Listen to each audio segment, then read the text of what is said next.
The Architecture of Value. Episode 1, The Origin of Money, a journey from 10,000 BCE to the dawn of coinage. 10,000 years ago, around 8,000 BCE, before coins or paper existed, before writing, before cities, a Neolithic village stirs at dawn. In this ancient world, roughly 8 millennia before Christ, there is no barter. Economists call it the myth of barter, the idea that early peoples negotiated chickens for pottery. Anthropologist David Graeber spent decades studying these communities. His finding? They didn't barter. They used credit. If I gave you grain today, you owed me meat tomorrow. Nothing was written down. Writing would not exist for another 5,000 years. Social memory was the first ledger. Neighbors helped neighbors. Debts were social bonds, not mathematical abstractions. The elders remembered who owed what to whom. Memory was infrastructure. Storage wasn't personal, it was communal. The village prospered or starved together. Every exchange created obligation, a future debt that strengthened social bonds. These weren't primitive peoples fumbling toward capitalism. For millennia before 3000 BCE, this was a sophisticated system, older than bronze, older than the wheel. Women ground grain each morning, labor shared freely without keeping score. A potter shaping clay by firelight owed nothing for the skill her mother taught her. When families exchanged dried fish for herb bundles at the village edge, no price was negotiated. An elder teaching a young hunter to knap flint passed knowledge forward, the oldest debt of all. A woman weaving reed baskets by stone lamp light worked not for payment, but for the community's need. The night watchman tending the communal fire. His payment was belonging. Children gathering wild berries in the forest learned early, what you find, you share. A fisherman mending his net at dawn would feed families not his own. The goatherd's flock belonged in a sense to everyone. Ownership was collective in these earliest settlements. Women drying meat over smoldering coals preserved food against the lean months, collective survival. A man carving bone ornaments by torchlight created beauty, not currency. At the village spring, filling clay water jars was common work for common survival. Beneath ancient oaks, elders debated and resolved disputes. No courts, no contracts, no money. A mother cradling her infant in the doorway of her mud hut. Security came from community, not savings. The hunter returning at dusk with game slung over a wooden pole was greeted as provider, not merchant. Crushing plant pigments in a stone basin, she created color the village would share freely. Building a mud wall over woven sticks, labor was the original commons. The evening meal around the communal cooking pit, perhaps around 7000 BCE, was both sustenance and ceremony, binding the village together. An elderly woman sorting seeds into clay bowls chose what the village would plant and eat next season. Children playing with carved wooden figures on dusty ground rehearsed the roles their community needed most.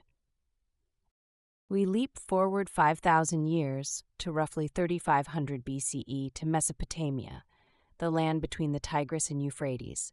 Villages have become cities. And in these cities, clay tablets recorded who owed what. Credit entries pressed into wet earth. In this cradle of civilization, during the Bronze Age, scribes made a breakthrough that would define the next 3,000 years of commerce.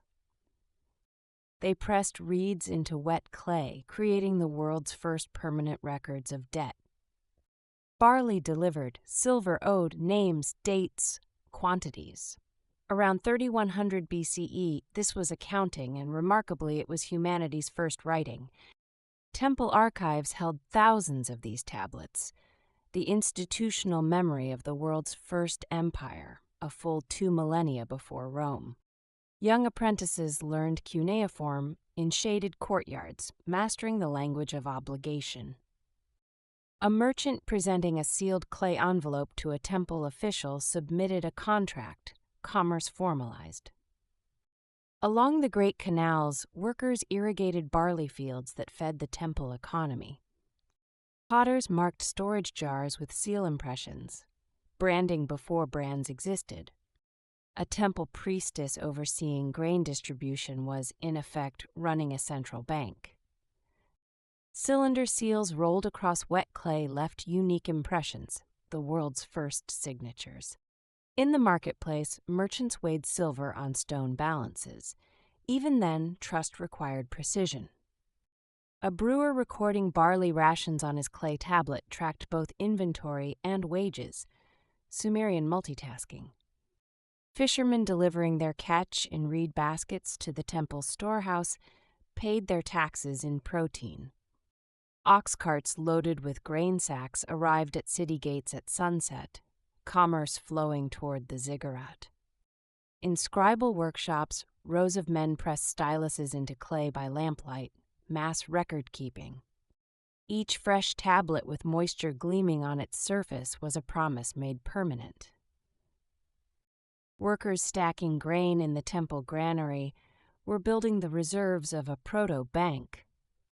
Reed boats carried copper ingots along the Euphrates. River trade demanded written records.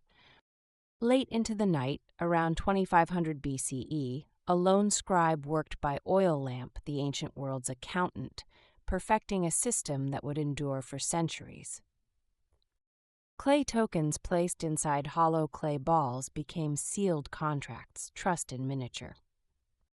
In the potter's workshop, the kiln's orange glow lit rows of drying vessels, inventory waiting to be counted and taxed.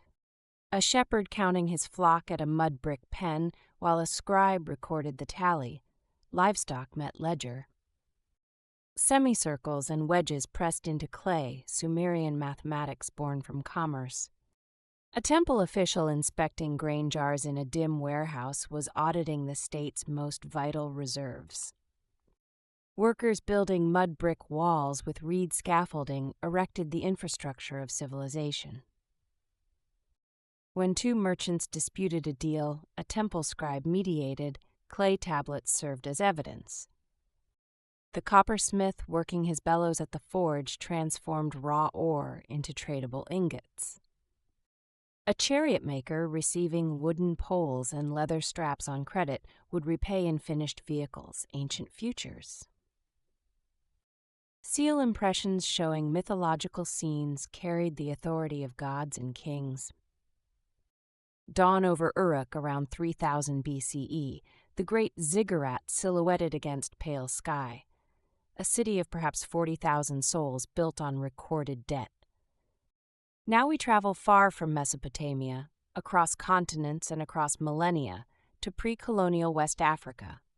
Long before European ships appeared on the Guinea coast, the Tiv people of what is now Nigeria organized value into spheres that no coin could cross. While Europe was still using Roman-era currency systems, the Tiv had developed something different entirely.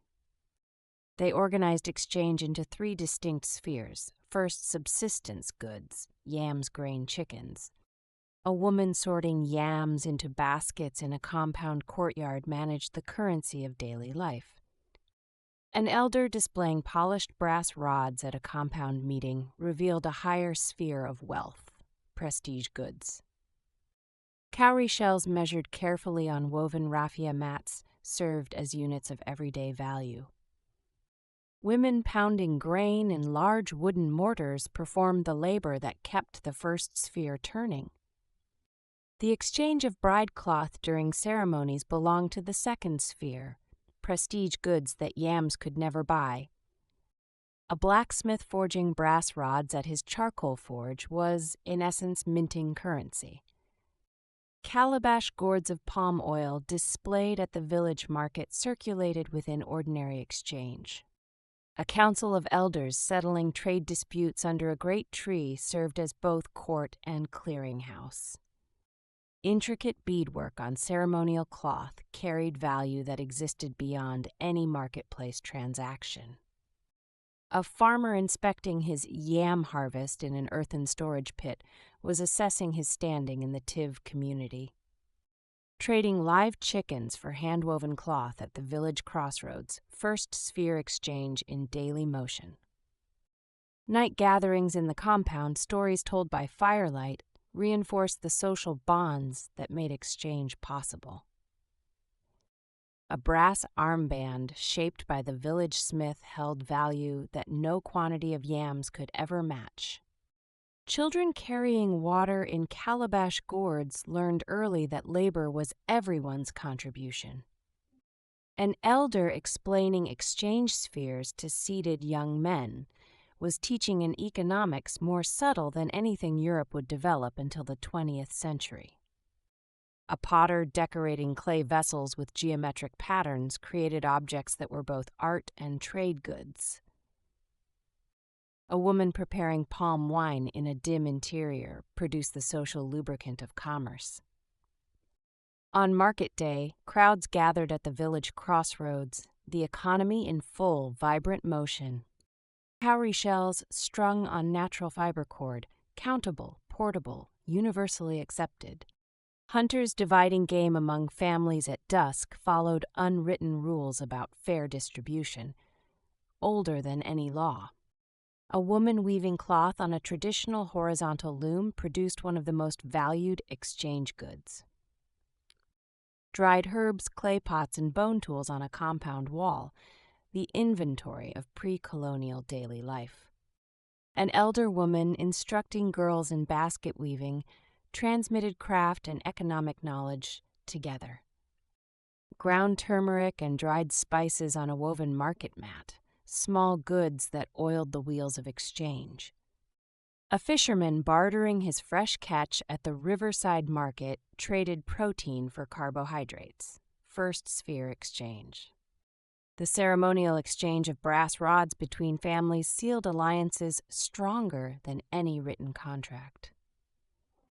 Rain drove villagers under thatch overhangs, but commerce paused only briefly. A carved wooden ceremonial spoon with geometric handle held cultural meaning no market price could capture. A market vendor arranging dried fish on a woven mat in morning light prepared for another day of trade. As evening fell in the Tiv compound, oil lamps flickered to life, an economy functioning perfectly without a single coin, a single banknote, or a single written contract. An elder woman sorting dried medicinal leaves into calabash bowls held knowledge more valuable than any commodity. A man carrying a towering load of yams along a forest path moved wealth on his shoulders, literally. The tight geometric weave of a basket revealed the skill embedded in everyday objects. As twilight settled over the compound, the economy rested until tomorrow. Thousands of miles away, and centuries earlier, another system of money without coins had taken shape in the Pacific. We crossed the world once more, to the western Pacific, to the island of Yap in Micronesia. Centuries before European navigators charted these waters, massive stone discs tracked ownership through shared memory, even when the stones never moved. Long before any Western concept of banking, on this remote island chain, money took a form unlike anything else on Earth. Giant stone discs called rai, some 12 feet across, weighing thousands of pounds, this was money. These stones were quarried on Palau, hundreds of miles across open ocean, and transported by outrigger canoe. A rai stone's value wasn't just its size, it was the story. How many men had risked death bringing it home? Up close, a rai stone's surface tells its age, lichen-filling grooves carved generations ago. A village chief gesturing at a massive rai during an ownership ceremony transferred wealth without moving a stone. Men hauling a smaller rai on log rollers along a coral path, brute labor creating monetary value. Coconut fiber lashings binding outrigger hulls held together the technology of long-distance stone transport. Women weaving hibiscus fiber into cloth produced the everyday currency that rye stones were too large to serve. Fishermen on outrigger canoes at dawn harvested the sea, the island's most reliable daily wealth. Polished shell ornaments on pandanus mats represented portable value for smaller everyday transactions. An elder recounting a rye stone's history to gathered villagers at dusk kept the oral ledger alive. A stone platform holding several rye of different sizes, a village bank open to the sky. A canoe builder carving a hull from breadfruit wood crafted the vessel that made stone money possible. Through the central hole of a rye stone, the tropical world it anchored comes into view. On Yap, money was landscape. Night gatherings by firelight were where ownership was declared, witnessed, and committed to collective memory. Men diving for shells in the shallow lagoon harvested a currency older than the great stone discs themselves. Taro root pulled from muddy garden beds fed the quarry workers who carved rye and the sailors who transported them.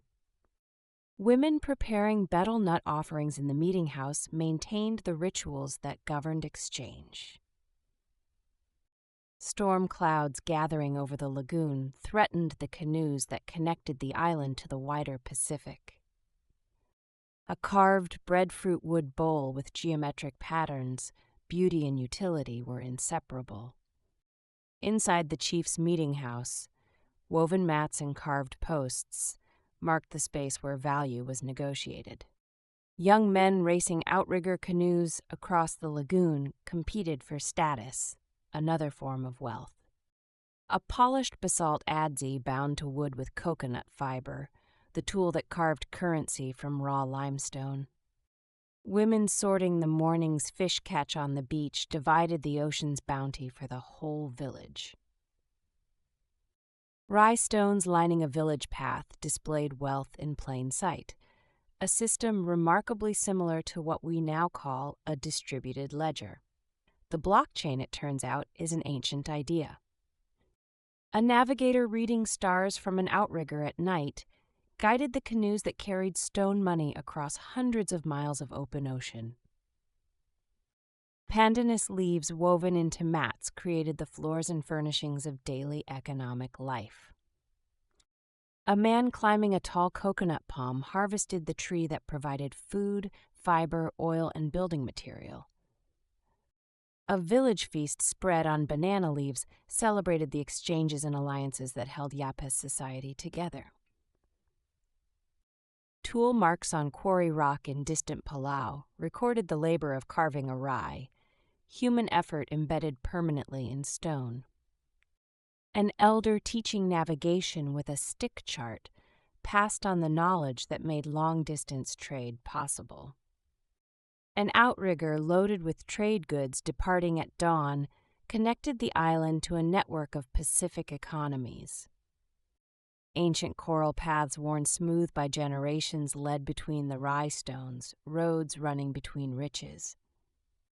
Women making turmeric paste in stone mortars processed one of the Pacific's most valued trade goods.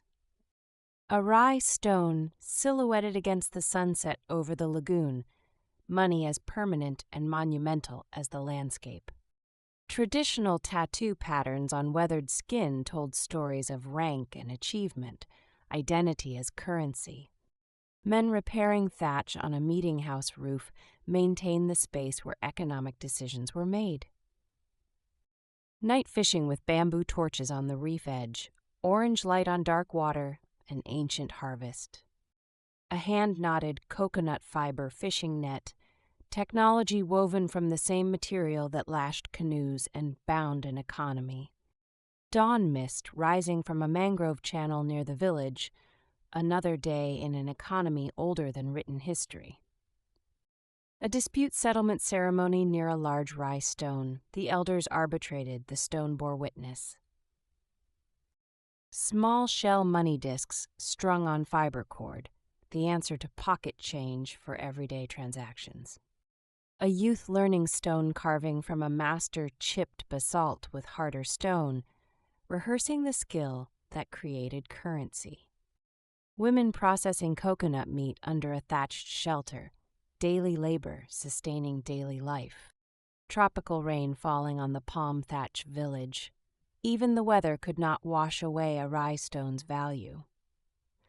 Worn coral stepping stones along ancient paths, every surface shaped by centuries of exchange. An elder's weathered face in warm firelight telling oral history. Memory was the ledger. Story was the proof.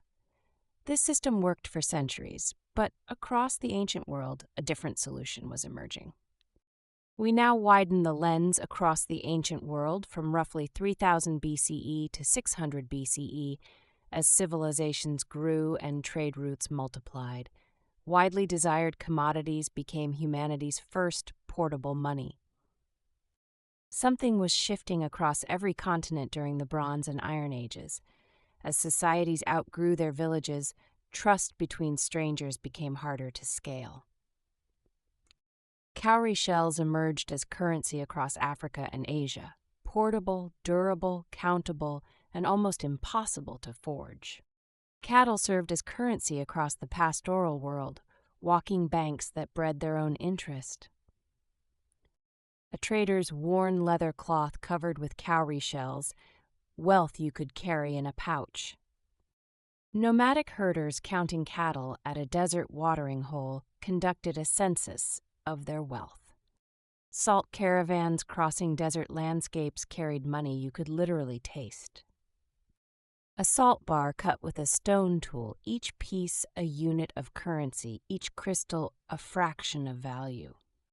A trader weighing grain on a primitive stone balance beam sought fairness through measurement. In a storehouse, copper ingots gleamed by oil lamp, the raw material of tools, weapons, and trade. Obsidian blades arranged for trade on animal hide, volcanic glass so sharp it could cut, so rare it could purchase.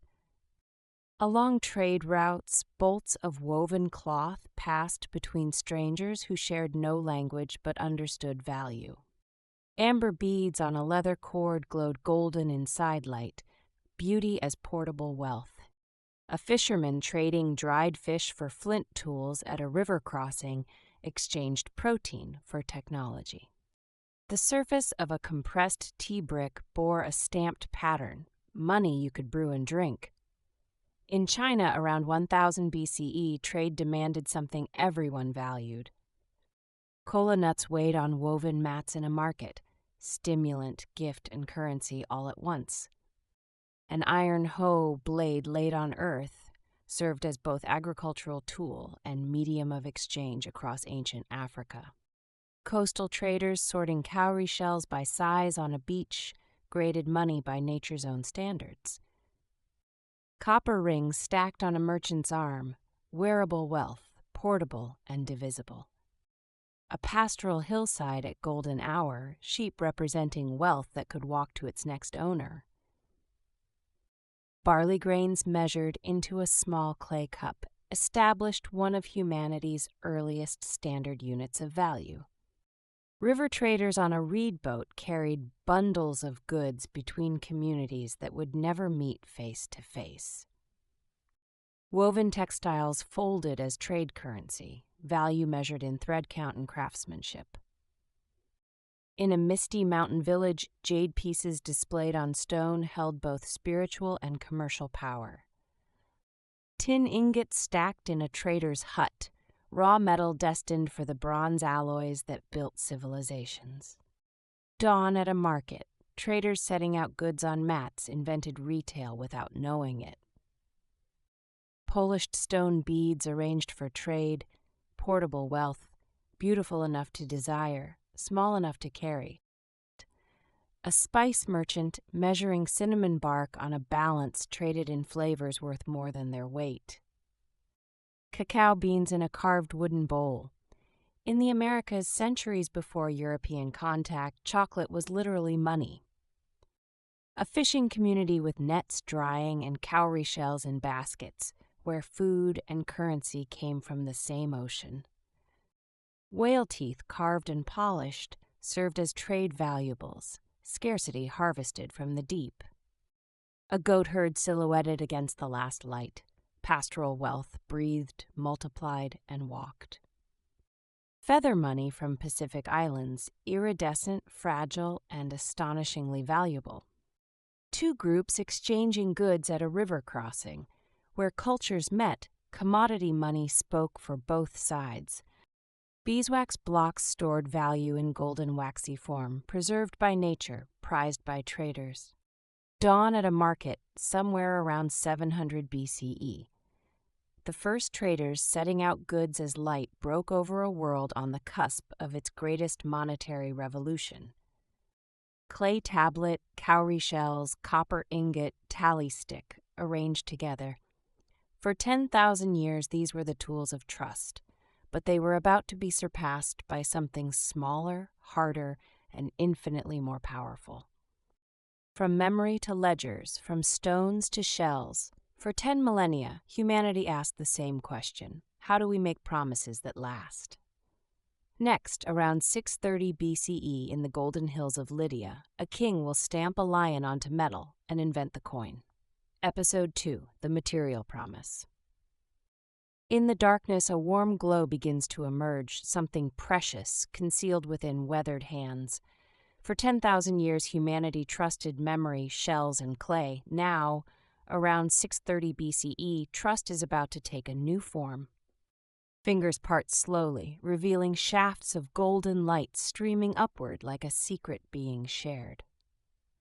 The Lydian lion stater, 27 centuries old, the first true coin in human history, and the beginning of a revolution that would last to the present day. A merchant in ancient Sardis examines his wealth, not by weight or reputation, but by royal guarantee. Feel the heft of that small disc.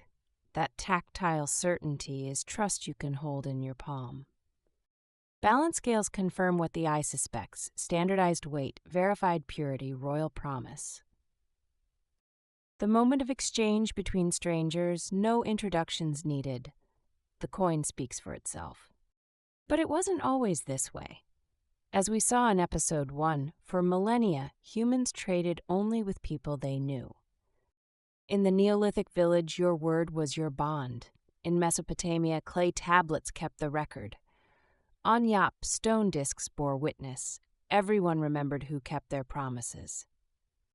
Then, as the Bronze Age gave way to the Iron Age, trade grew beyond the village walls, and a profound question emerged.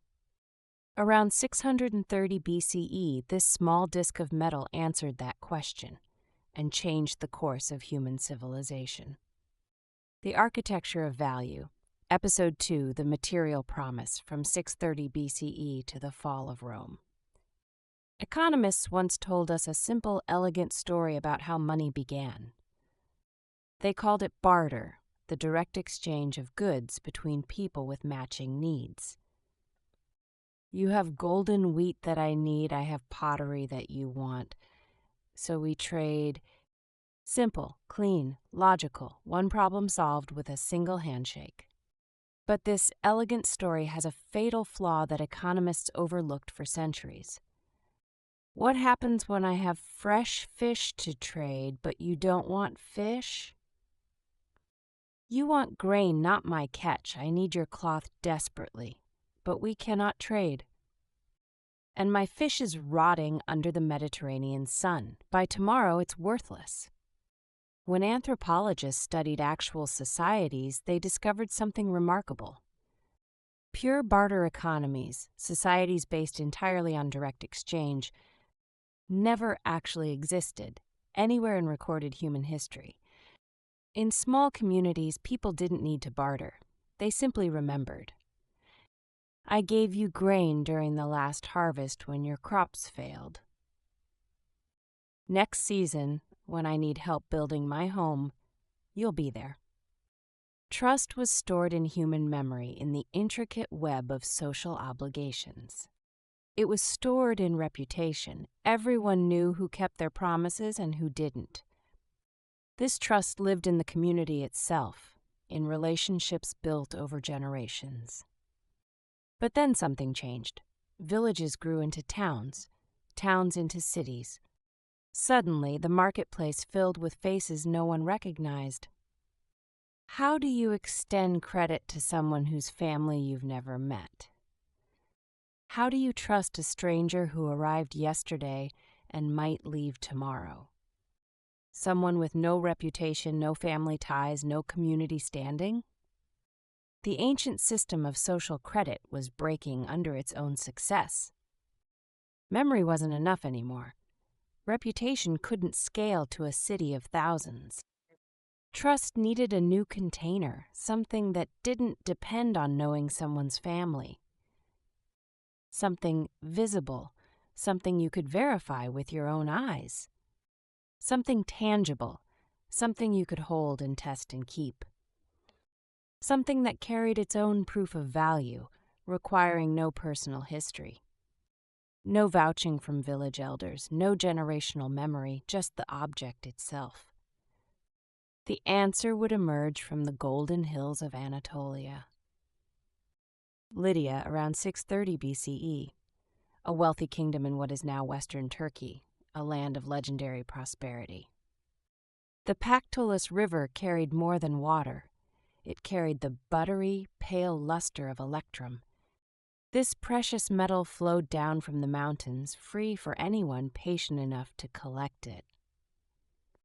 Workers panned the shallows with wooden bowls, gathering nature's gift, one flake at a time. But this wasn't ordinary gold. It wasn't pure silver either. It was something strange. The Greeks called it electrum, a natural alloy forged by the earth itself, gold and silver intertwined. To the Lydians, this pale metal was a sacred gift from the river gods themselves. Legend said King Midas himself had bathed in these waters, leaving traces of gold behind. Lydian cities grew enormously wealthy on this river treasure. But raw electrum had a maddening problem. Every single transaction required tedious testing and verification. Bite the metal, weigh it carefully, scratch its surface, question its purity. How much gold was in this particular nugget? How much silver? No one could be certain. Commerce ground to a crawl, exhausted by endless skepticism. There had to be a more efficient way to conduct trade. And then around 630 BCE, someone had a revolutionary idea. What if the king himself guaranteed the metal? What if royal authority replaced individual doubt? The Lydian king summoned his finest craftsmen to the palace workshops. These were master metalworkers, the most skilled artisans in the ancient world. Their faces bore the weathered confidence of men who had spent lifetimes perfecting their craft. Their task was unprecedented: create something the world had never seen before. A hardened bronze die, carved with exquisite precision. The master craftsman bent over his work, chisel in hand, carving an image into the metal. Slowly, a roaring lion emerged from the bronze, symbol of Lydian royal power.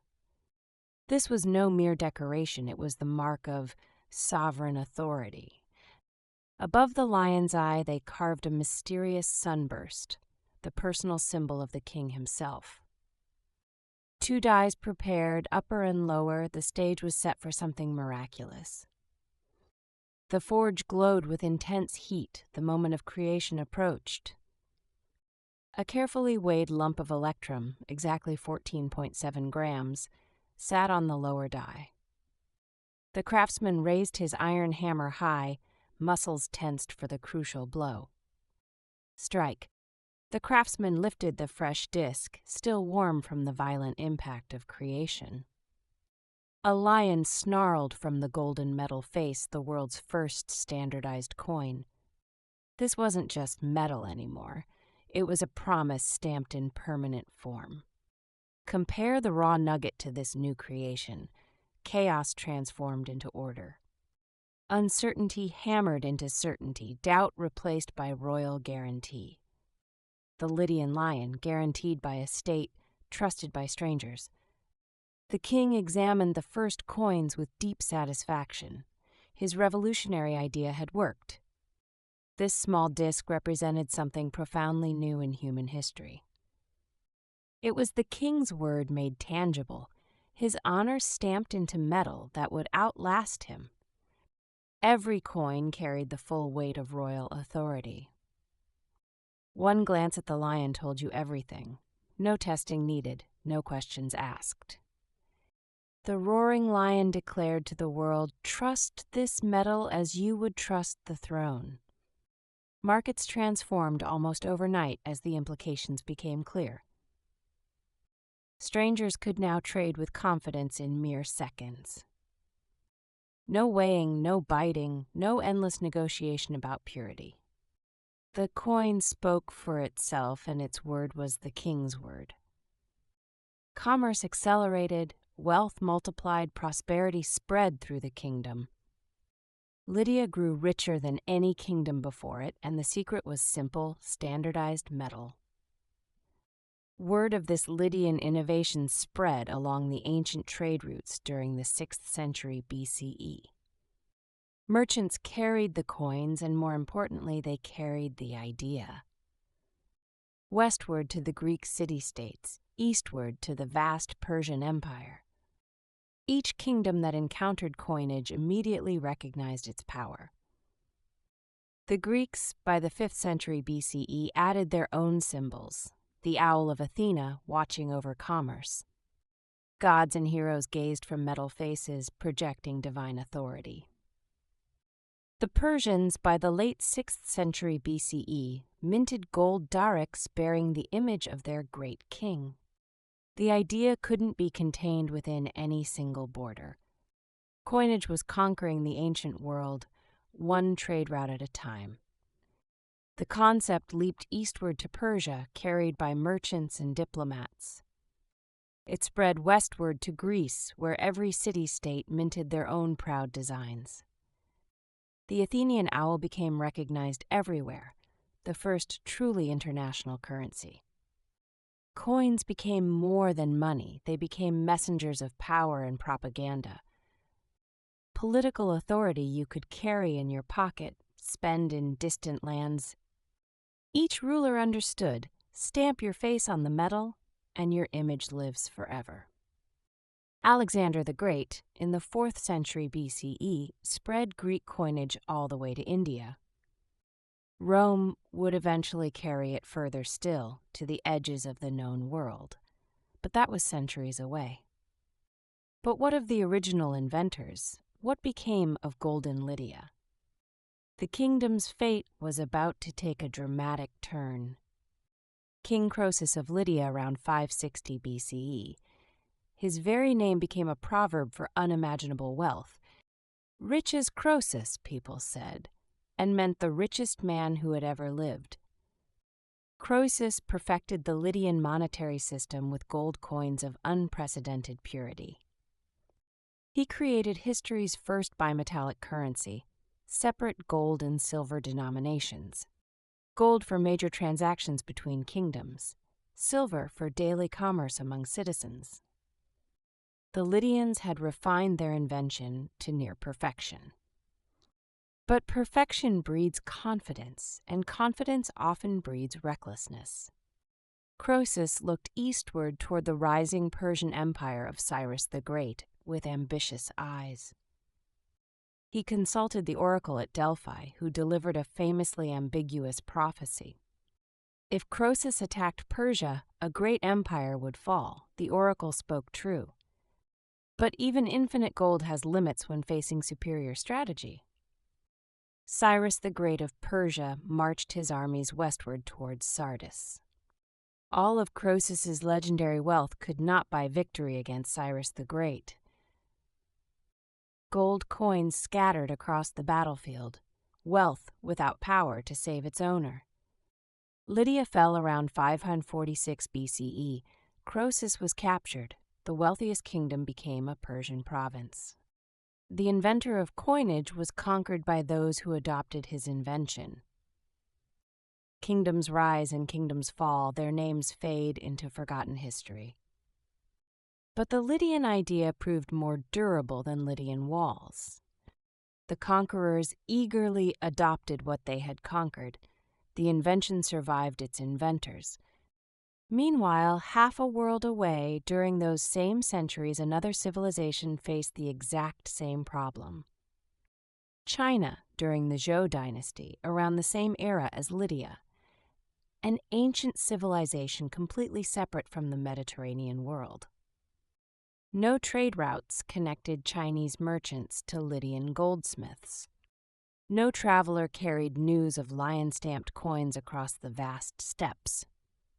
Yet Chinese society faced the identical challenge: how to trust strangers in commerce.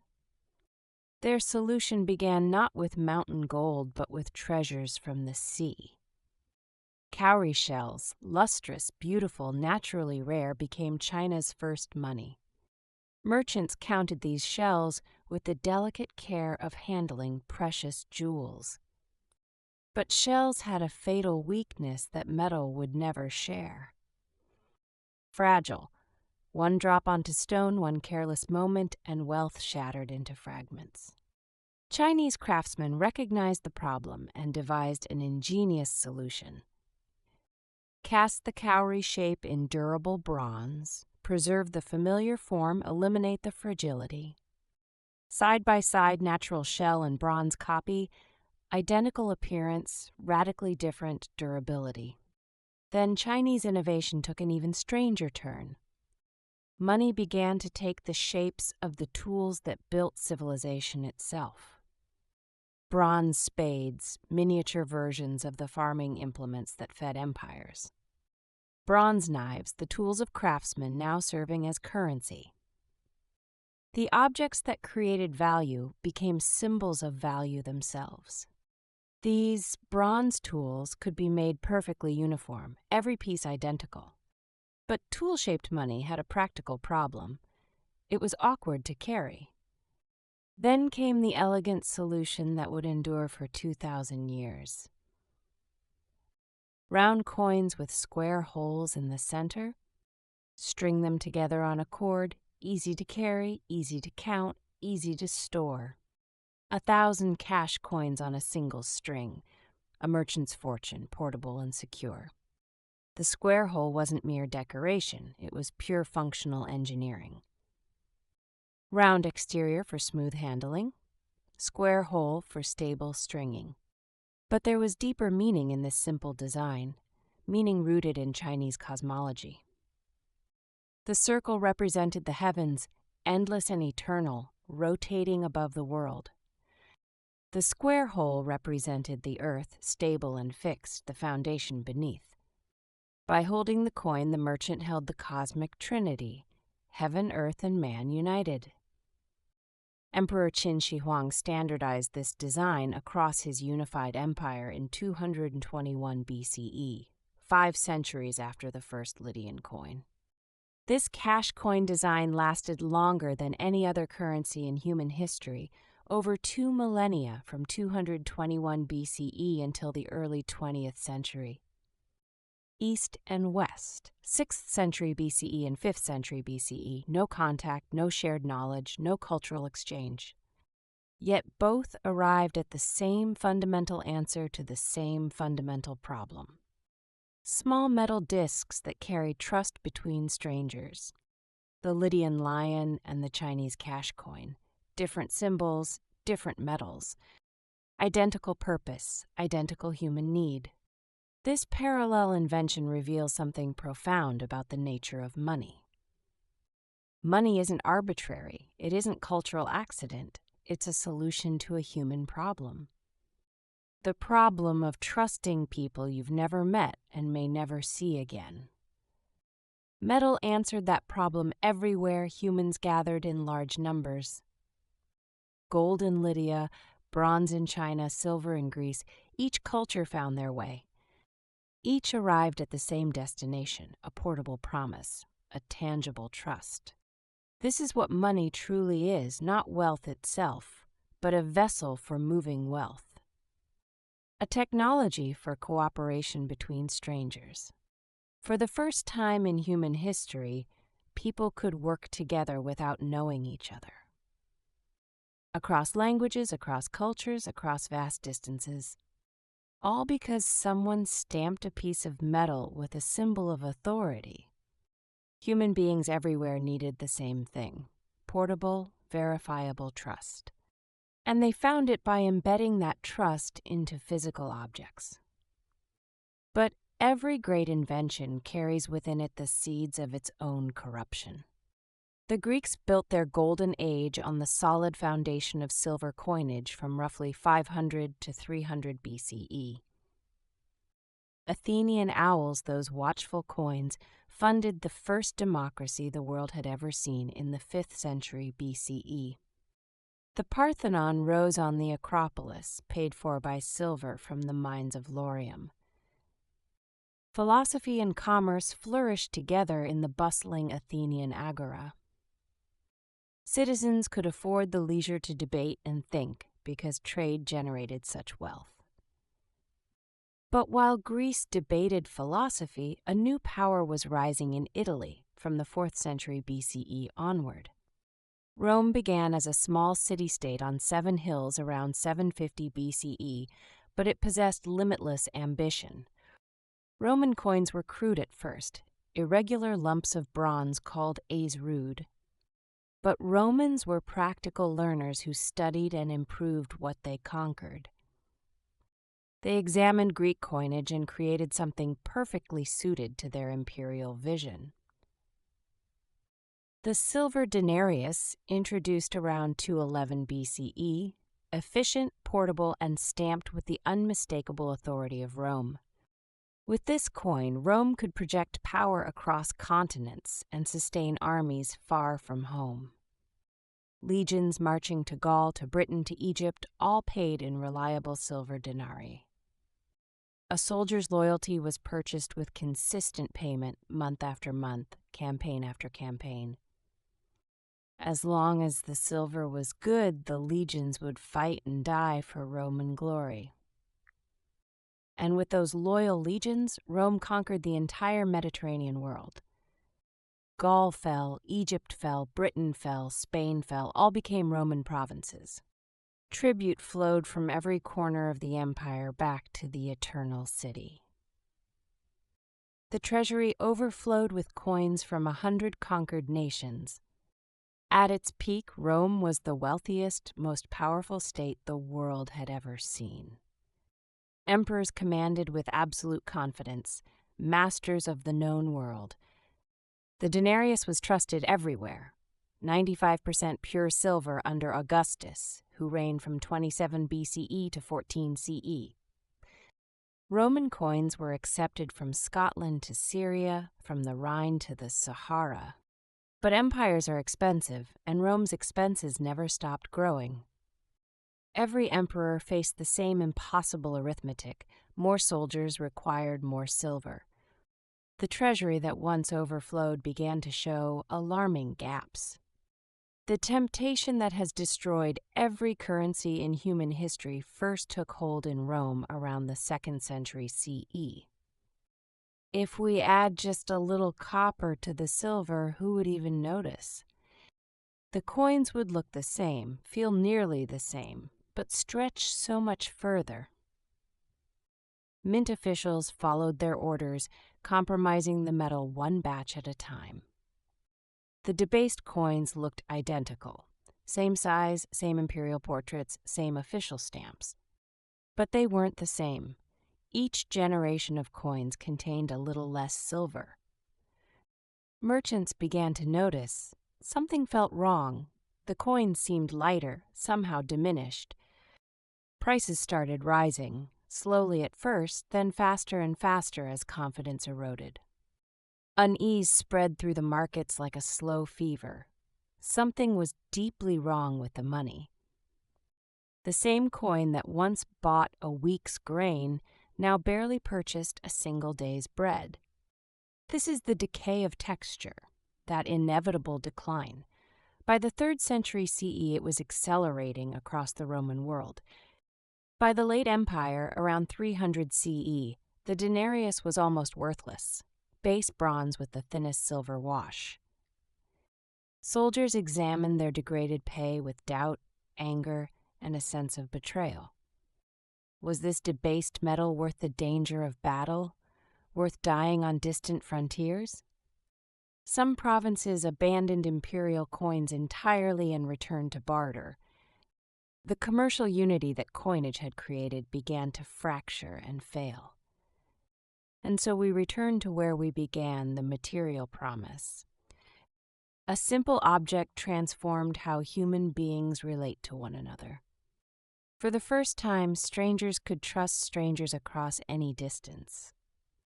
Not because of personal knowledge or family reputation or community bonds, but because of what they held in their hands, metal stamped with authority. From these simple beginnings, vast networks of trade emerged across continents. Wealth could accumulate, flow, and transform entire civilizations. Empires rose on rivers of gold and silver, and empires fell when those rivers ran thin. The same pattern repeating across centuries and continents. Trust built through careful standardization, trust broken through desperate debasement. Money created to solve human problems, money corrupted when those problems grew too large. The Lydian lion, the Chinese cash coin, the Roman denarius all answered the same question. How can strangers cooperate without knowing each other? The answer was always the same. Find something both parties can trust. Stamp it with authority, standardize its weight, guarantee its purity. Then watch as commerce flourishes and civilization advances. This is the architecture of value, built not from stone but from shared belief. But our story is far from over. 1,000 years will pass. Rome will fall. New empires will rise. Next time on the architecture of value, we leap forward a millennium to the 15th century. The same story plays out with different faces, different continents, but identical human hungers. Conquistadors who crossed oceans in the 1490s, chasing rumors of cities paved with gold. Their eyes reflecting imagined treasure, El Dorado, the gilded dream. A myth that would murder millions in its pursuit. But what they found was not gold. It was something almost as valuable. Cerro Rico, the rich mountain, containing more silver than the world had ever seen. The mountain that would reshape the global economy forever. Look closely at the piece of 8. The Spanish silver dollar. 2 pillars with a ribbon wrapped around them. The Pillars of Hercules. That ribbon would evolve into a symbol you know very well. The dollar sign. But the story of Spanish silver is written in blood as much as metal. Wealth extracted at a human cost almost too terrible to comprehend. The true price of the world's first global currency. We witness the birth of modern economics and modern exploitation. Episode 3, The Silver Empire, from 1450 to 1700, How One Mountain Reshaped the World. Coming soon. The Architecture of Value. Exploring how humanity forged trust from rivers and mountains across 30 centuries and counting. Written and produced with extensive historical research. All visualizations are AI-generated historical reconstructions for educational purposes. Sources and scholarly references available in the description below. Thank you for watching. Subscribe to continue the journey. Copyright and attribution notices. Additional resources and reading list in description. The Architecture of Value, from 10,000 BCE to the present day. How money shaped our world and continues to shape it today. See you in Episode 3, The Silver Empire. a single silver coin emerges from darkness, small enough to rest on a child's palm, powerful enough to reshape the world. In our last episode, Rome's coins crumbled, and 1,000 years of monetary darkness followed. Now in the 15th century, a new coin rises. The Piece of Eight, the Spanish silver dollar, history's first truly global currency. This coin crossed every ocean. It was accepted on every continent, from the silver mines of Peru to the tea houses of Canton, from London counting houses to Caribbean ports. More than any army, more than any religion, this small disk of silver connected the entire planet. But the story behind this coin is written in blood as much as silver, a story that begins in the 1450s. 8 million souls perished mining the silver that filled these coins. An entire mountain consumed, civilizations shattered, a continent plundered. This is the story of how silver built the modern world between 1450 and 1800 and the price humanity paid for it. The architecture of value. Episode 3, The Silver Empire. To understand how silver conquered the world, we must first understand what 15th century Europe desperately wanted. Pepper, cinnamon, nutmeg, cloves, the spices of the East. In the 1400s, a pouch of pepper was worth more than a laborer's monthly wage across most of Europe. These precious powders traveled thousands of miles along the ancient Silk Road, through the hands of dozens of middlemen, each taking their share. By the time pepper reached a London table, its price had multiplied 100-fold. Venice and Genoa grew fat, controlling the Mediterranean end of these trade routes. Their merchant princes lived in palaces built on the spice trade's enormous profits. But in 1453, the Ottoman Turks conquered Constantinople, and everything changed. The old trade routes closed. The ancient land routes to Asia now passed through hostile Ottoman territory.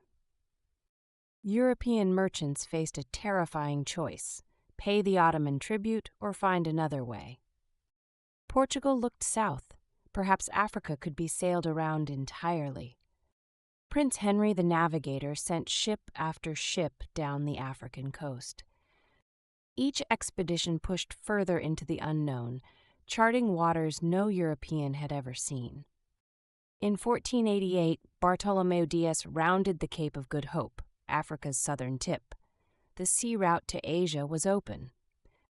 The Venetian monopoly was broken. But another navigator had an even bolder idea. What if you could reach the East by sailing west? In 1492, Columbus would test that theory.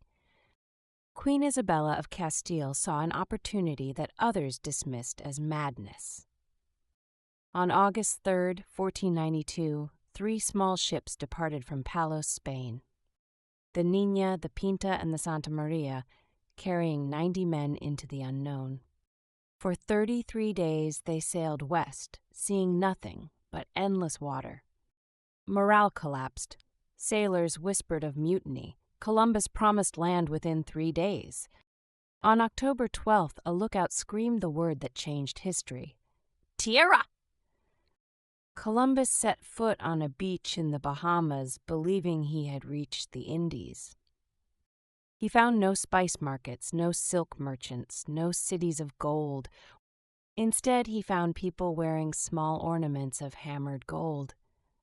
That glimpse of gold was all it took. The fever had begun.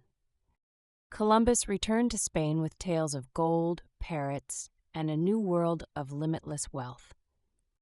Within a decade, thousands of Spaniards crossed the Atlantic chasing the golden dream. Conquistadors, conquerors armed with steel swords, gunpowder, and limitless ambition. They arrived in the Caribbean and immediately began extracting whatever wealth they could find. The indigenous Taino people of Hispaniola were enslaved within months of first contact. Within 50 years, disease and brutality had reduced their population from millions to hundreds. But the gold of the Caribbean was a pittance compared to what lay ahead on the mainland. In 1519, Hernán Cortés landed on the coast of Mexico with 600 men and a monstrous ambition. Rumors had reached him of a magnificent empire in the mountains, a city built on water. Tenochtitlan, the Aztec capital, a city of 200,000 souls, larger than any city in Spain. It rose from the center of a great lake, connected to the shore by 3 massive causeways. When the Spaniards first saw it, they thought they were dreaming. Bernal Diaz, a soldier who was there, wrote that it seemed like an enchantment from a storybook. The great marketplace of Tlatelolco hosted 60,000 traders daily. More goods changed hands there than in any European market of the era. The Aztecs used cacao beans as everyday currency, the drink of the gods transformed into money. For larger transactions, they used quachtli, standardized cotton cloaks of agreed-upon quality. This was a civilization that understood value, commerce, and standardization.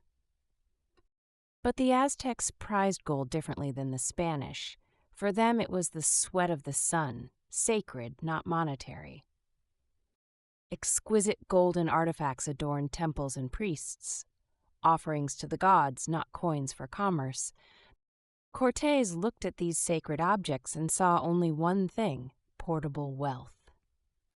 Emperor Montezuma welcomed the strangers with gifts of gold, a gesture of diplomacy that sealed his doom.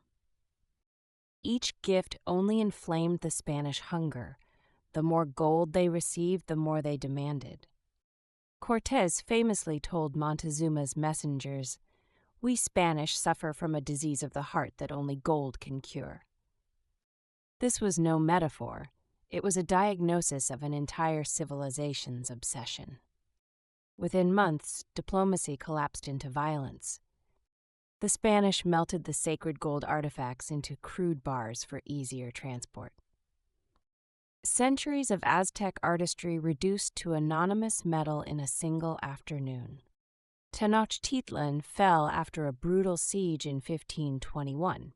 The Spanish pulled gold from the rubble, but it was never enough. The Spanish pulled gold from the rubble, but it was never enough. All the gold of the Aztec Empire barely filled a few ships.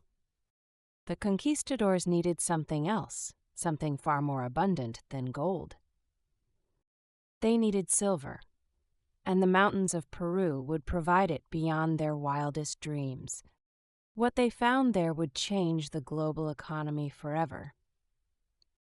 In 1545, an indigenous llama herder named Diego Hualpa made a campfire on a mountain in what is now Bolivia.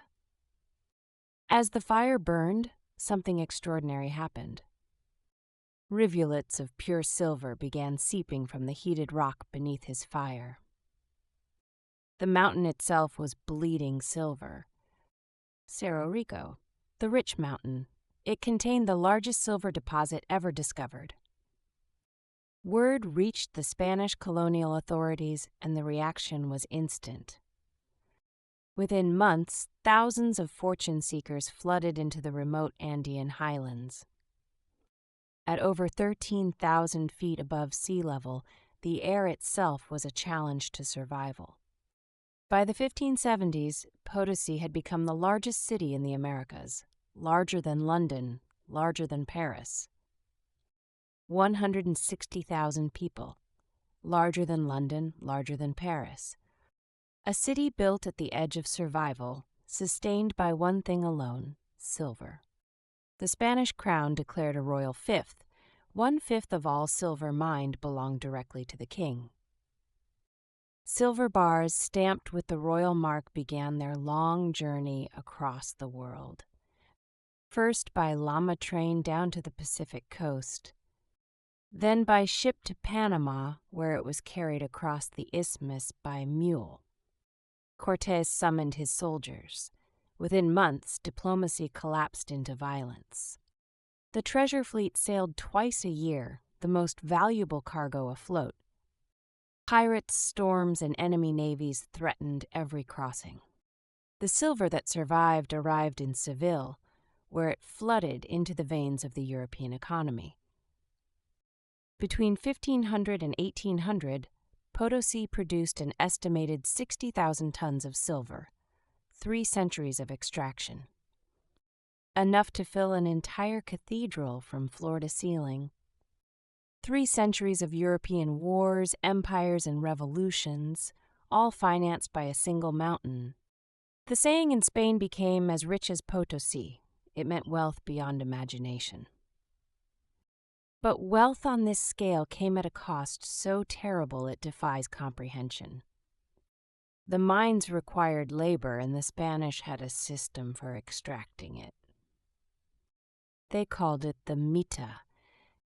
The mita was adapted from an Inca tradition of communal labor, but twisted into something monstrous.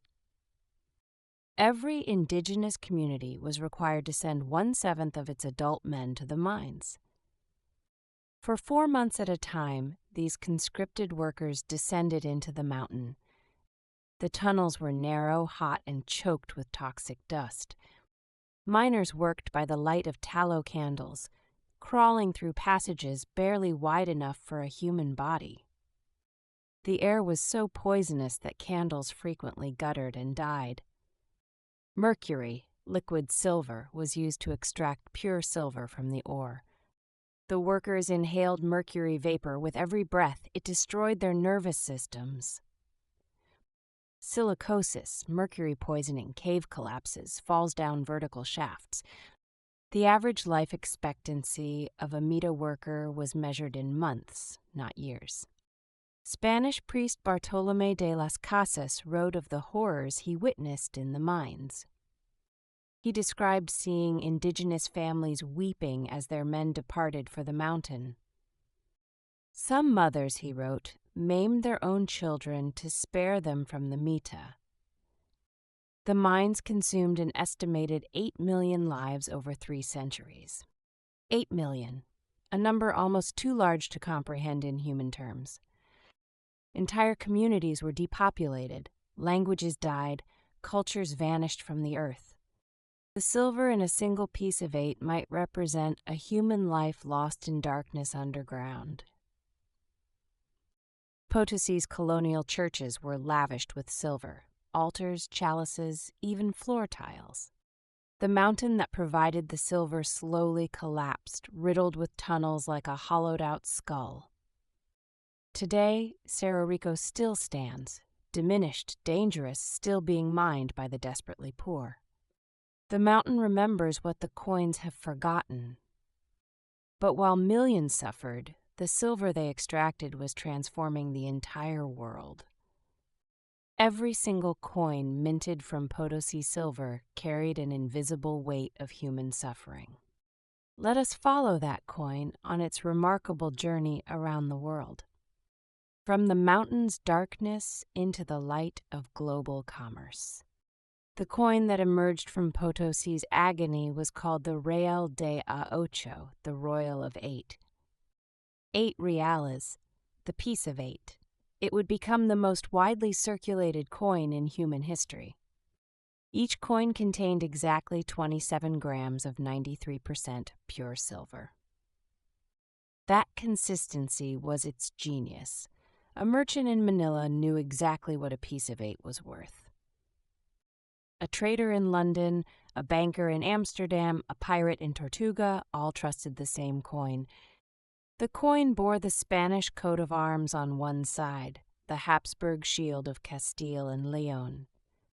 On the reverse, 2 pillars wrapped with a flowing ribbon, the Pillars of Hercules. These pillars marked the ancient boundary between the known and unknown worlds. The ribbon wrapped around them bore the motto Plus Ultra, further beyond. That ribbon, that sinuous S shape wrapped around the pillar's vertical line, look carefully. The dollar sign, the most recognized financial symbol on Earth, was born right here.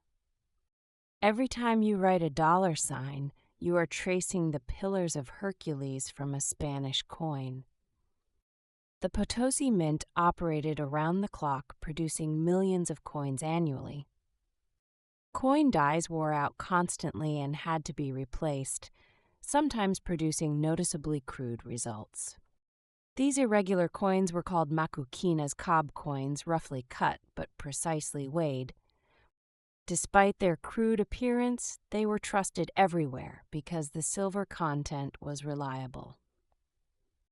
By the 17th century, the piece of 8 was accepted currency on 6 continents. It was legal tender in the newly formed United States until 1857. The Chinese called it the Buddha head dollar for the king's portrait on later versions. In the Islamic world, it was countermarked with Arabic script and used without hesitation. No currency before or since has ever achieved such universal acceptance across all cultures. But where did all this silver ultimately flow? Follow the coin eastward. The answer reveals the first truly global economy, and China was at its center. In 1565, Spain established a trade route that completed the circle of global commerce. The Manila Galleons, the longest, most dangerous, and most profitable trade route in history. From Acapulco, Mexico, to Manila in the Philippines across the entire Pacific Ocean. The crossing took 4 to 5 months. Crews survived on rainwater and hardtack. But the profits were staggering. A single successful voyage could make a merchant fabulously wealthy. The galleons carried silver westward to Manila and returned loaded with the treasures of Asia. Chinese silk, Japanese lacquerware, Indian cotton, Philippine spices, Persian carpets. All purchased with one thing, Potosi silver. But why did China want so much silver? The answer lies in China's own monetary revolution. In 1581, the Ming Dynasty imposed the single whip reform. All taxes must be paid in silver. All taxes throughout the empire must now be paid in silver, not grain, not silk, not labor, silver. 400 million Chinese citizens suddenly needed silver, and China's own mines couldn't produce enough. The demand was insatiable. China became a silver vacuum, pulling metal from across the planet. Spanish silver crossed the Pacific. Portuguese silver came via Goa and Macau. Japanese silver from the Iwami Ginzan mines added to the flood. For the first time in human history, every continent was connected by a single commodity. South American silver paid Chinese craftsmen who made goods for European consumers. African labor processed sugar in the Caribbean, purchased with silver from Peru. Indian cotton weavers produced cloth traded for silver that had circled the globe. This was the birth of globalization, and silver was its lifeblood. The Manila galleons sailed for 250 years from 1565 to 1815.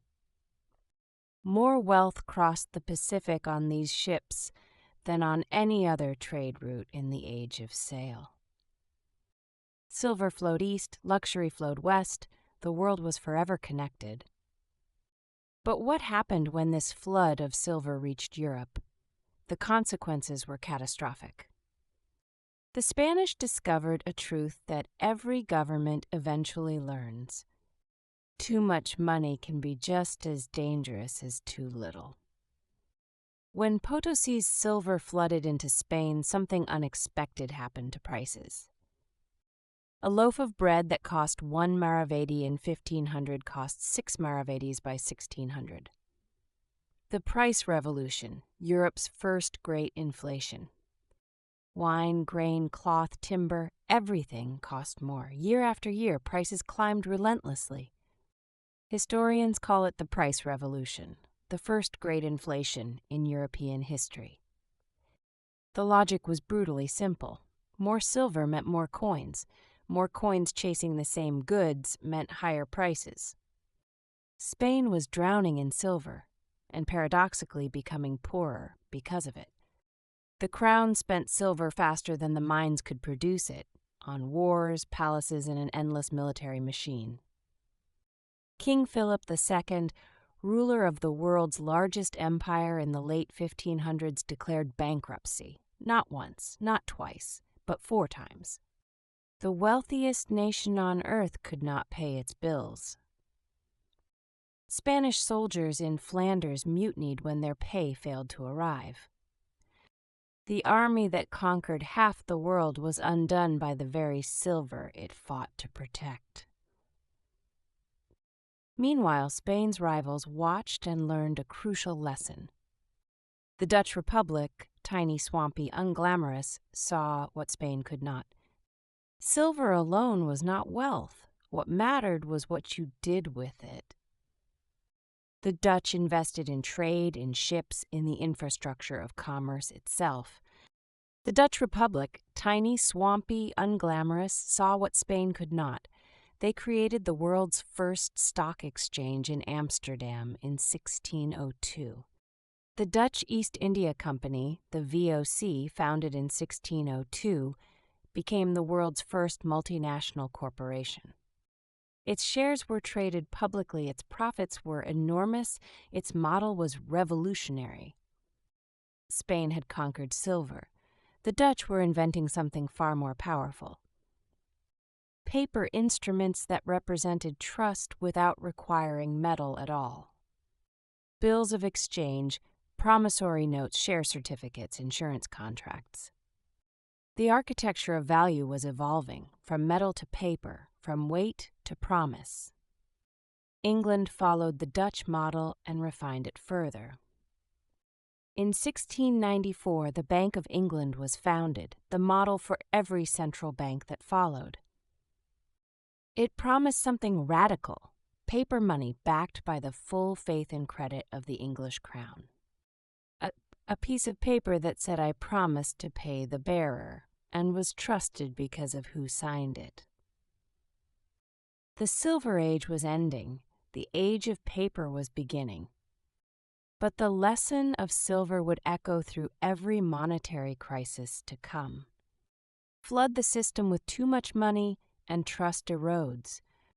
Allow trust to erode, and the entire architecture collapses.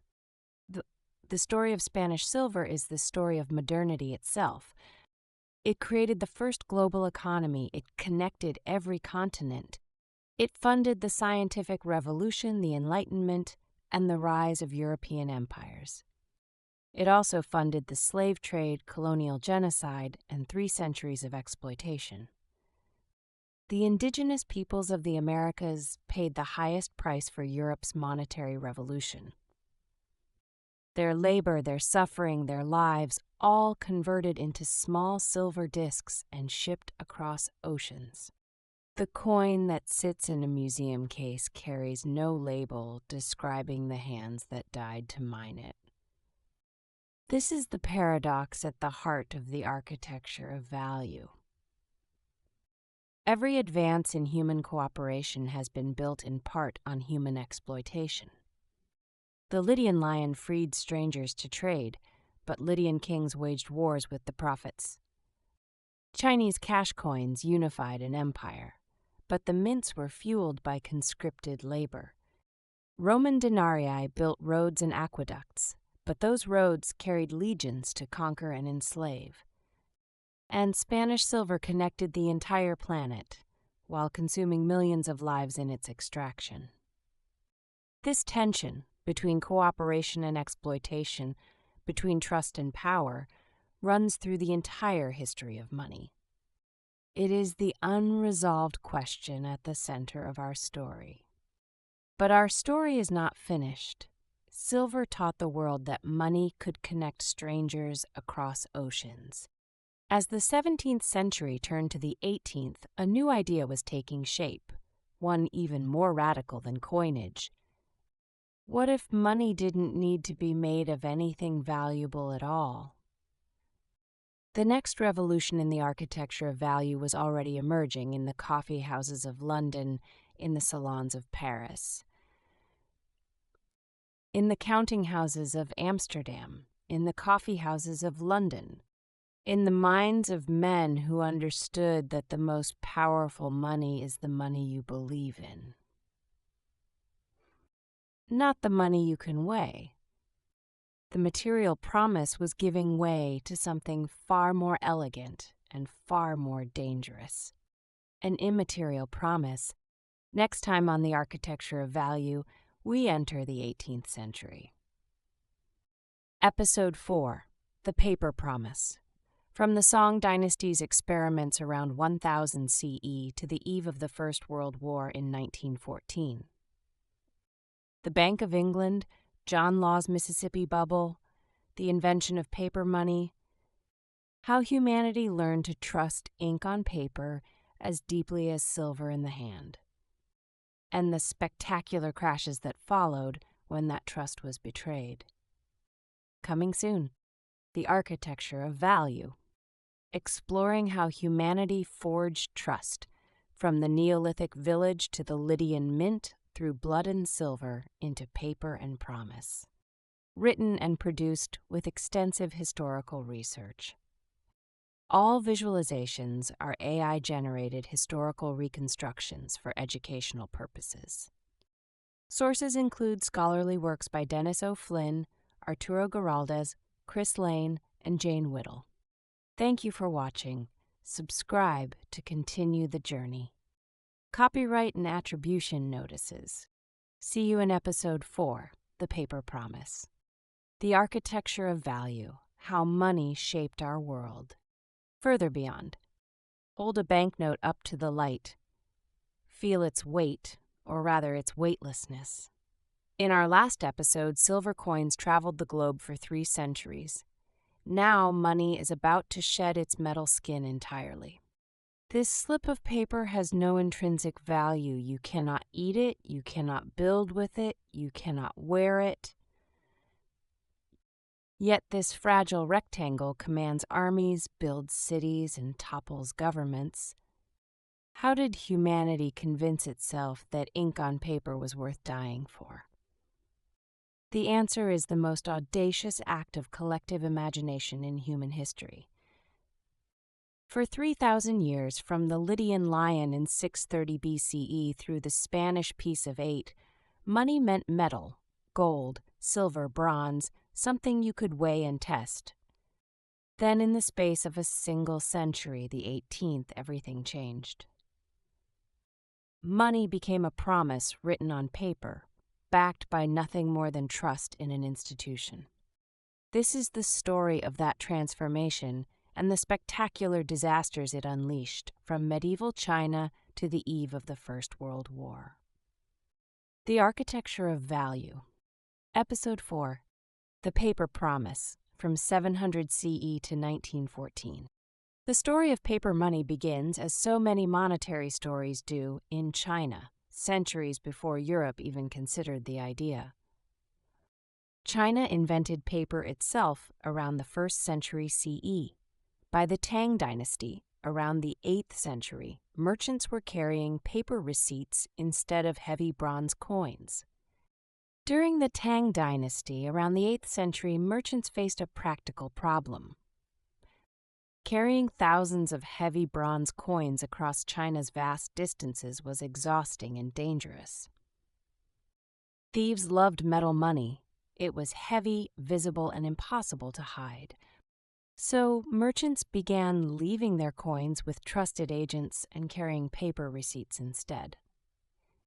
These flying cash certificates were lighter than a feather and worthless to thieves who couldn't redeem them.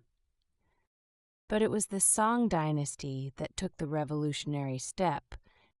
In the year 1024 CE, the Song Dynasty government issued the world's first official paper currency, the jiaozi. The jiaozi, a government-issued note promising to pay the bearer a specific amount of metal on demand. It was a promise, nothing more, but backed by the full authority of the Chinese emperor. For a time, it worked beautifully. Commerce flourished without the burden of metal. Merchants traveled faster, transactions moved quicker, the economy accelerated. But then came the temptation.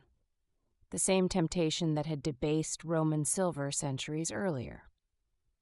If people trust the paper, why not simply print more of it? The Song government needed money for wars against northern invaders. So they printed and printed and printed some more. The result was as predictable as it was devastating. Prices soared, confidence collapsed. People demanded metal in exchange for their paper, and the treasury was empty. The world's first paper currency experiment ended in the world's first hyperinflation. The Yuan dynasty under the Mongols tried again in the 13th century, with equally disastrous results. Marco Polo, visiting China around 1275, witnessed paper money and was astonished. He wrote that the Great Khan could purchase anything in his empire with mulberry bark paper. Europe read Marco Polo's accounts with fascination and deep skepticism. Paper money? Impossible. Only a fool would accept paper in exchange for real goods. For 3 more centuries, from the 1300s to the 1600s, Europe clung to its coins. But the same pressures that drove China to paper were building in Europe. Trade was exploding. The amounts were enormous. Metal simply could not keep pace.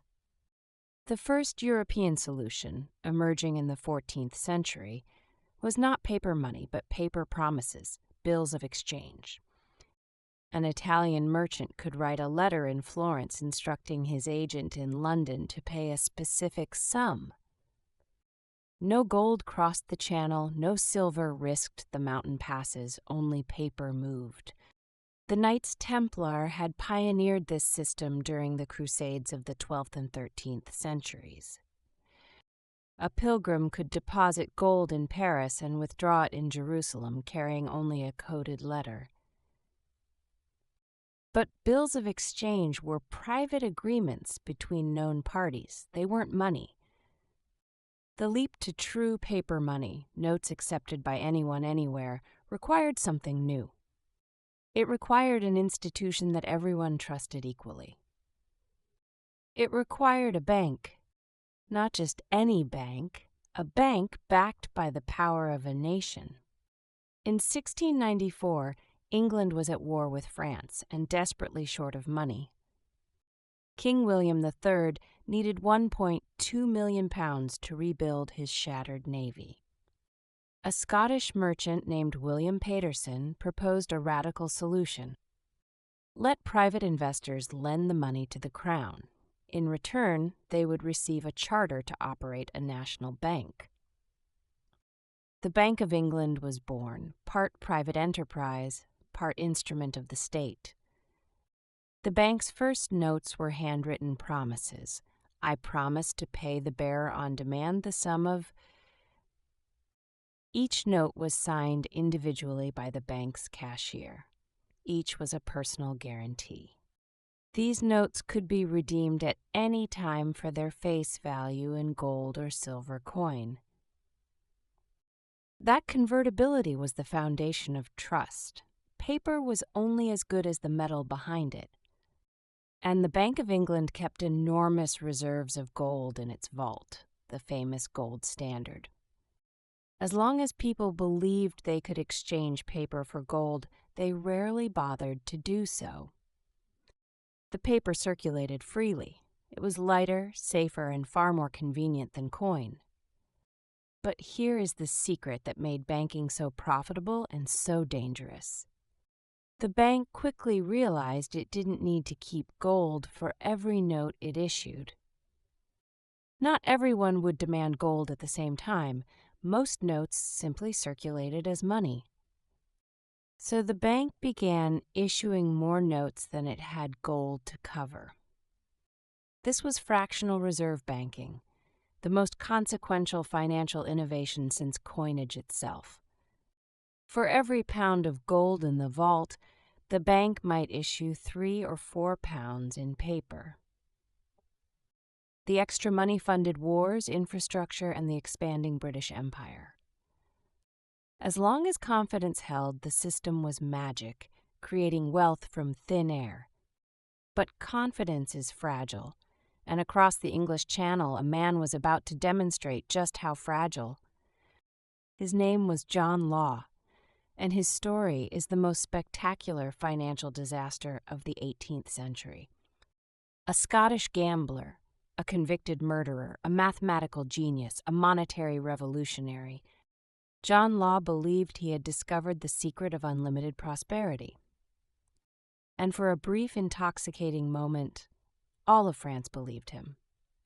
The story of John Law and the Mississippi Bubble is a cautionary tale that echoes through every financial crisis since. It begins with a France on the verge of bankruptcy in 1715. Louis XIV, the Sun King, had spent France into ruin with wars spanning from the 1660s to 1715. When he died in 1715, France owed more money than its entire economy produced in a year. The regent, Philippe d'Orléans, was desperate for any solution. Enter John Law, charming, brilliant, and armed with a theory that would change France forever. Law argued that France's problem was simple: not enough money circulating in the economy. More money meant more trade meant more wealth meant a richer France. The solution? A national bank that could issue paper money backed by the wealth of France's colonies. In 1716, Law was granted a charter to establish the Banque Générale. He began issuing paper notes, livres that could be used to pay taxes. Because the government accepted them for taxes, merchants had to accept them too. The economy stirred, commerce quickened. Law's theory seemed to be working perfectly. Emboldened, Law proposed something even more audacious. The Mississippi Company, a joint stock corporation that would develop France's vast Louisiana territory. Law painted visions of gold mines, fertile plantations, and limitless wealth in the New World. Shares in the Mississippi Company went on sale in Paris, and the frenzy began. The original shares were priced at 500 livres. By mid-1719, they reached 10,000. Within a year, they peaked at 15,000 livres, a 30-fold increase. Fortunes were made overnight. Servants became richer than their masters. The word millionaire was coined in Paris during this frenzy because so many people suddenly were. The Rue Quincampoix, a narrow Parisian street, became the world's most frenzied stock exchange. Nobles and servants jostled together, buying and selling shares in a delirium of greed. A hunchbacked man reportedly rented his hump as a writing desk for traders to sign contracts on. But Louisiana was mostly swamp. There were no gold mines. The plantations produced almost nothing. The Mississippi Company's real asset was not land, but imagination. And imagination, unlike gold, can evaporate in an instant. In early 1720, a few smart investors began quietly selling their shares. Then they demanded gold and silver for their paper livres, testing Law's promise. The bank paid, but the queue grew longer and longer and longer. Panic is contagious. Once it starts, it feeds on itself. Share prices collapsed from 15,000 to 500 livres within weeks in early 1720. Millionaires became beggars overnight. The word took on a bitter new meaning. Mobs rioted in the streets of Paris. 15 people were crushed to death in a single day. Law's carriage was attacked. He fled France disguised as a woman, penniless. He died in Venice 9 years later, impoverished and largely forgotten. The Mississippi Bubble had burst, and France's distrust of paper money would last for generations. Across the Channel, England watched with horror because they had their own bubble inflating. The South Sea Company had been granted a monopoly on British trade with South America. Like Law's Mississippi Company, its real product was not trade but speculation. Shares rocketed from £128 to over £1,000 in 6 months. Isaac Newton, the greatest scientist of his age, invested early and made a handsome profit. Then he watched the price keep rising, invested again at the top, and lost £20,000. He reportedly said, "I can calculate the motions of heavenly bodies, but not the madness of people."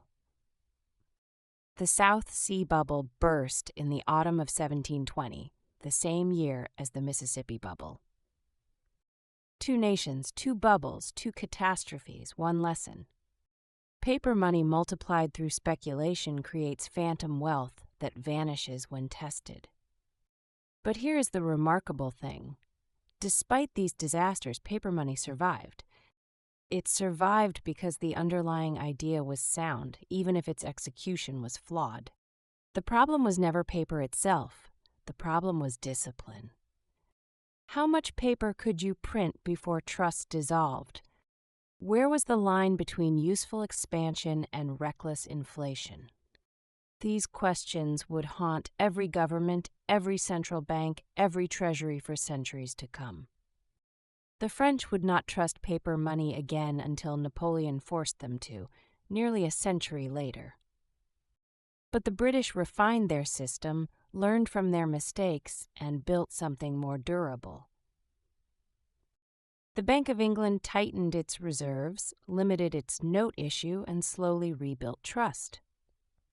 Paper money would endure, but only when backed by credible institutions and genuine restraint.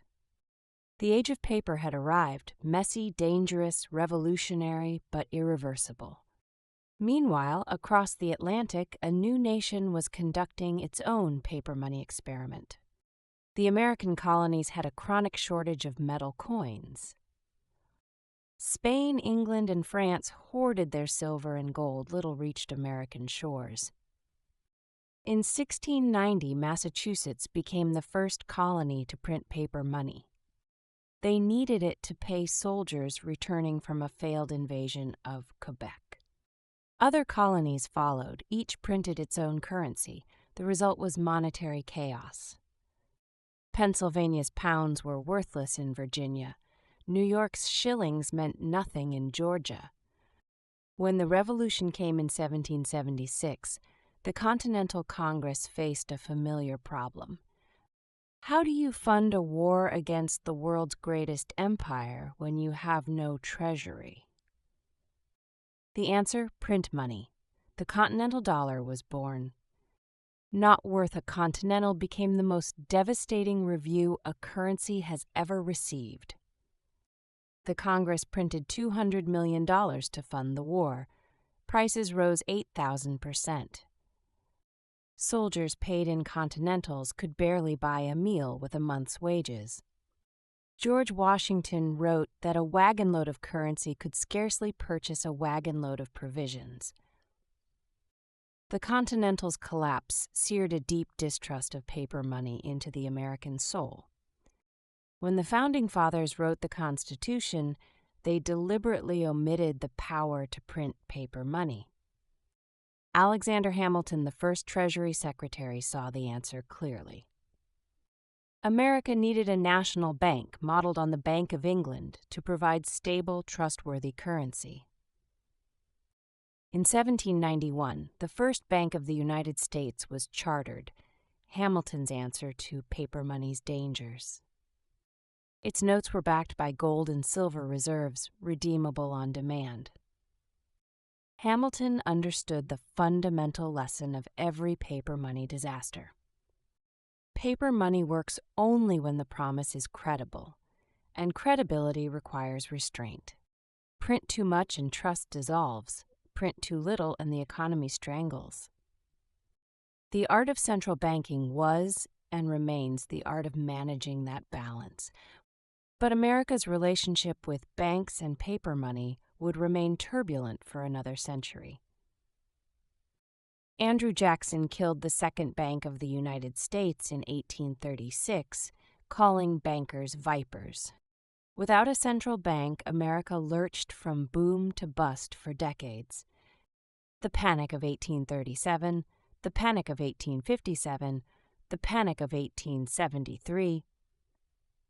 Each crisis followed the same pattern: excessive lending, lost confidence, bank runs, collapse. Each time, the absence of a central stabilizer made the crash worse than it needed to be.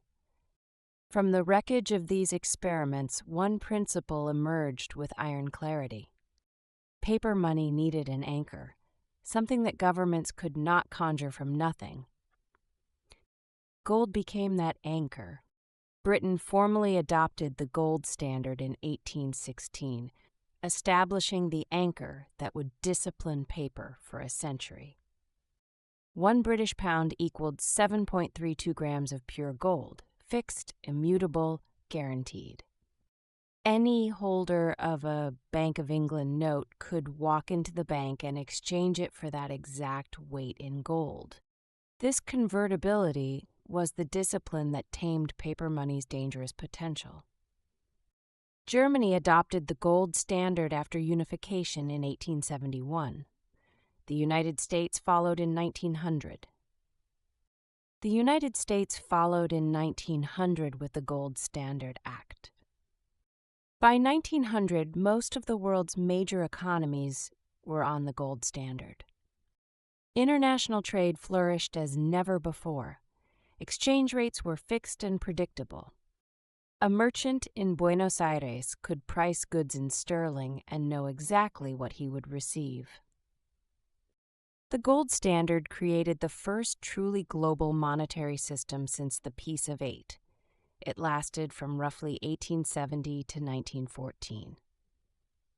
It was elegant, it was stable, it was disciplined, and it was about to be destroyed by the most catastrophic event in modern history. In August 1914, the guns of August shattered the Golden Peace, and the world entered a new and terrifying era. Every major government immediately suspended gold convertibility to fund the war. They needed to print money, vast quantities, to pay for industrialized slaughter. The paper promise was broken, and the world would spend a century trying to put it back together. Gold would return after the war and depart again, definitively, on August 15, 1971. But that is a story for the next episode. The story of paper money is the story of humanity's most daring experiment with trust.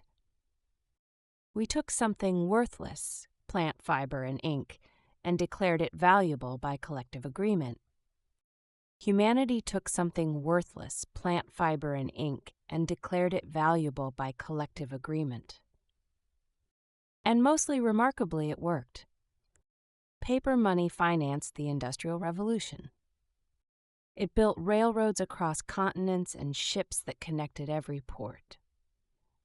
It funded hospitals, schools, and the basic infrastructure of modern civilization.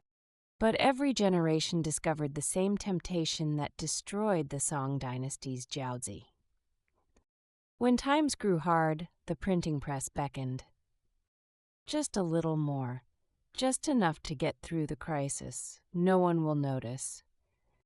The Song dynasty, the Continental Dollar, the Mississippi Bubble, the Weimar Republic, Zimbabwe, Venezuela.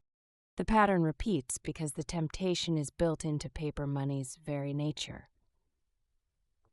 Metal money resists debasement. You have to physically shave or alloy the coins. Paper money invites it. One extra zero costs nothing to print. The architecture of value had evolved, from rivers of gold to forests of paper. From the weight of metal to the weight of a promise. The promise is lighter, more convenient, more flexible, but it is also infinitely more fragile.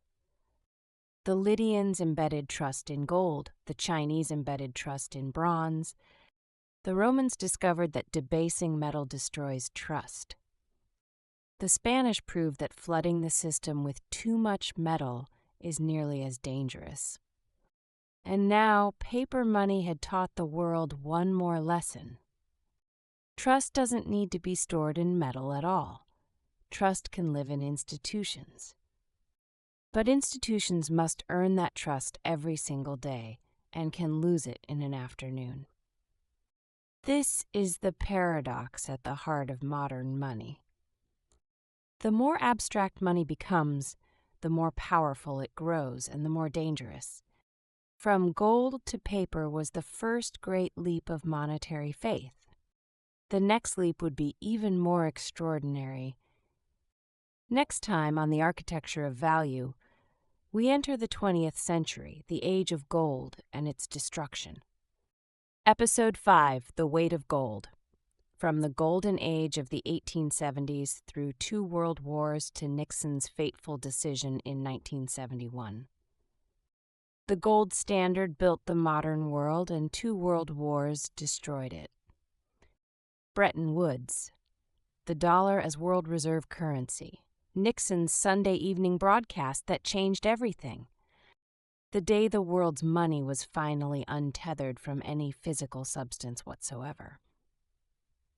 What happens when money becomes pure promise, with nothing behind it but a government's word?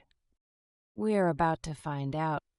Coming soon, The Architecture of Value, exploring how humanity forged trust, from Neolithic memory to Lydian gold, from Spanish silver to English banknotes, and now to the most audacious experiment of all, money backed by nothing but belief. Written and produced with extensive historical research. All visualizations are AI-generated historical reconstructions for educational purposes. Sources include scholarly works by Niall Ferguson, Christine Desson, Stephen Quinn, and William Roberts. Thank you for watching. Subscribe to continue the journey. See you in Episode 5, The Weight of Gold. In a vault beneath the streets of Manhattan, 497,000 gold bars sit in silence. In our last episode, paper money emerged, brilliant, dangerous, and desperately in need of an anchor. Gold was that anchor. 6,000 tons of gold, the largest concentration of monetary metal in human history. 95% of it belongs to foreign governments who trust America to keep it safe. This gold is almost never moved, almost never touched, almost never seen. Yet its mere existence, the knowledge that it is there, once anchored the entire global economy. For a century, from the 1870s to 1971, the promise that paper could be exchanged for gold kept governments honest. That promise was broken on August 15, 1971. On that evening, an American president went on television and severed the last link between money and gold. Since that evening in August 1971, every dollar, every euro, every yen has been backed by nothing but a government's word. The Architecture of Value. Episode 5. The Weight of Gold. From 1870 to the present day. The century before 1914 was the Golden Age, quite literally. The classical gold standard, established in the 1870s, was the most successful monetary system since the Roman denarius. Its rules were elegant in their simplicity. 1 British pound sterling equaled 113 grains of pure gold, fixed by law, immutable. A single American dollar equaled 23.22 grains of gold, no negotiation, no flexibility. Because both currencies were defined in gold, the exchange rate between them was automatically fixed. $4.86 per pound, year after year, decade after decade. A merchant could sign a contract today for delivery in 5 years, knowing exactly what the payment would be worth. This stability unleashed an explosion of international trade. British capital from the 1870s to 1914 built railways in Argentina, mines in South Africa, and plantations in Malaya. Money moved across borders with a freedom it would not see again for nearly a century. The system had a beautiful self-correcting mechanism. If a country imported more than it exported, gold flowed out to pay the difference. Less gold meant fewer banknotes in circulation. Fewer banknotes meant lower prices. Lower prices made the country's exports cheaper, attracting gold back again. The system balanced itself automatically like a gyroscope stabilizing a ship. No central banker needed to make decisions. Gold itself enforced discipline. Governments could not inflate their way out of trouble because citizens could always demand gold for their paper. This convertibility was the golden handcuff, a restraint that governments secretly hated, because the gold standard had a brutal dark side that its admirers preferred not to discuss. When gold flowed out and the money supply contracted, ordinary people suffered first. Wages fell, jobs vanished, farms were foreclosed, businesses failed. The gold standard demanded that populations absorb enormous pain to maintain monetary purity. In 1896, American presidential candidate William Jennings Bryan captured this rage. "You shall not crucify mankind upon a cross of gold," he thundered. He lost. Gold won. The bankers and creditors prevailed, for now. The classical gold standard served the interests of creditors, bankers, and wealthy nations superbly. It served debtors, workers, and developing nations rather less well. Then came August 1914, and the Golden Age died in the mud of Flanders. Within days of war being declared, every major government suspended gold convertibility. The reason was simple. Wars cost money, far more money than any government possessed in gold. The British spent £7 million per day at the peak of the fighting. The Germans spent even more, the French, the Russians, all of them printing furiously. 4 years of industrial slaughter consumed the accumulated gold reserves of centuries. When the guns finally fell silent in November 1918, the financial landscape was unrecognizable. Britain owed America $4.7 billion. France owed even more. Germany faced reparations of 33 billion gold marks, a sum designed to be unpayable. The victors wanted to return to the gold standard, to restore the golden stability of the pre-war world. But the world had changed, and gold cannot accommodate a world at war with itself. Britain returned to the gold standard in 1925 at the pre-war exchange rate, Winston Churchill's greatest mistake. This was Winston Churchill's decision as Chancellor of the Exchequer, and he later called it the greatest mistake of his life. The pre-war rate vastly overvalued the pound, making British exports ruinously expensive. British coal could not compete. British textiles languished, unemployment soared. The general strike of 1926 was at its root a rebellion against the gold standard. But Britain's troubles were nothing compared to what happened in Germany. Germany, crushed by reparations and stripped of gold reserves, faced a monetary catastrophe unlike any before. The Weimar hyperinflation of 1923 remains the defining cautionary tale of paper money gone wrong. In January 1923, a loaf of bread cost 250 marks. By November, 200 billion marks. By November, that same loaf cost 200 billion marks. Workers were paid twice daily because prices rose between morning and afternoon. They carried their wages in wheelbarrows, literal wheelbarrows full of nearly worthless paper. Children played with stacks of banknotes. Women papered their walls with them. They burned better than coal. The lifetime savings of an entire generation evaporated in months. A professor's pension, saved over 30 years of careful living, could not buy a single newspaper.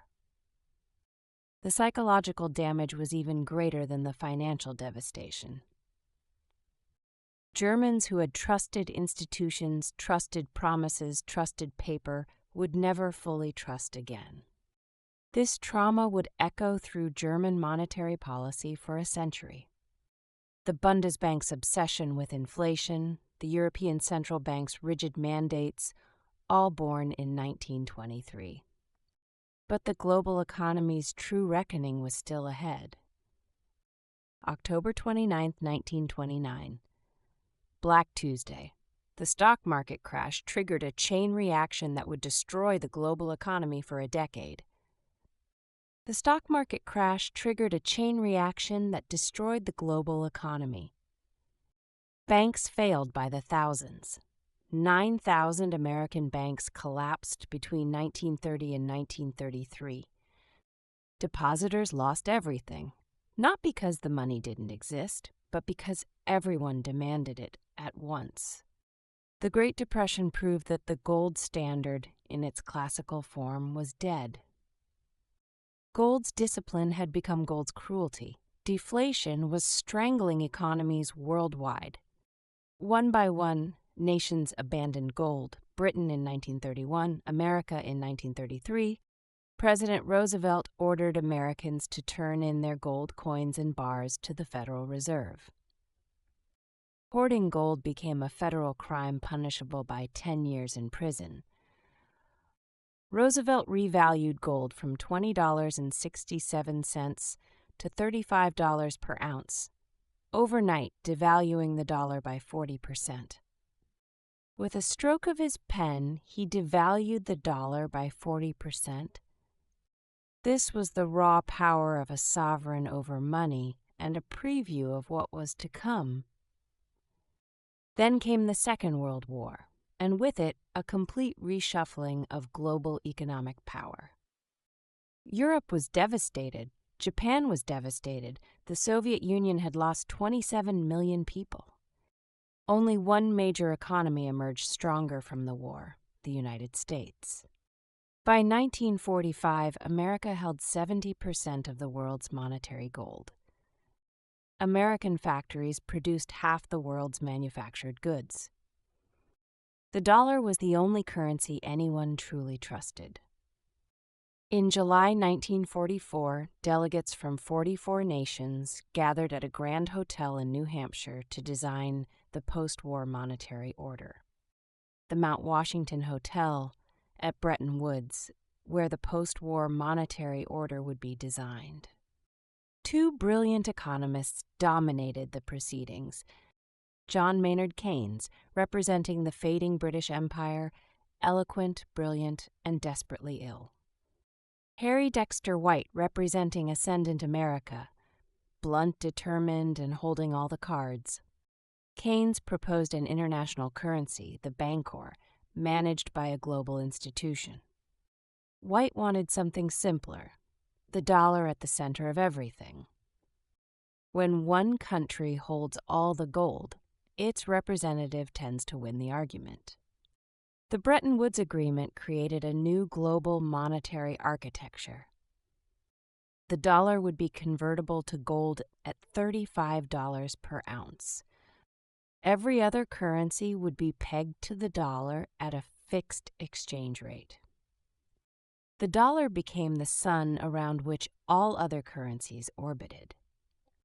It was a gold standard, but with a crucial difference. Only governments could exchange dollars for gold. Ordinary citizens could not. The golden handcuff now restrained only nations, not individuals. Two new institutions would police the system: the International Monetary Fund and the World Bank. For a quarter century, from 1944 to the late 1960s, the Bretton Woods system worked beautifully. Global trade expanded, economies grew, the Western world enjoyed unprecedented prosperity. The Marshall Plan rebuilt Europe using dollars backed by American gold. Germany, Japan, and Western Europe rose from ashes to become economic powerhouses. The system had one fatal flaw that would take decades to manifest. America had promised to exchange dollars for gold, but America kept printing more dollars. The Vietnam War, the Great Society programs, the space race. By the 1960s, America was printing far more dollars than it had gold to cover. By 1966, foreign governments held more dollars than America held in gold. The arithmetic was simple and devastating. America could not honor its promise to all holders simultaneously. French President Charles de Gaulle saw through the arrangement with characteristic bluntness. He called it an exorbitant privilege. America could print money while others had to earn it.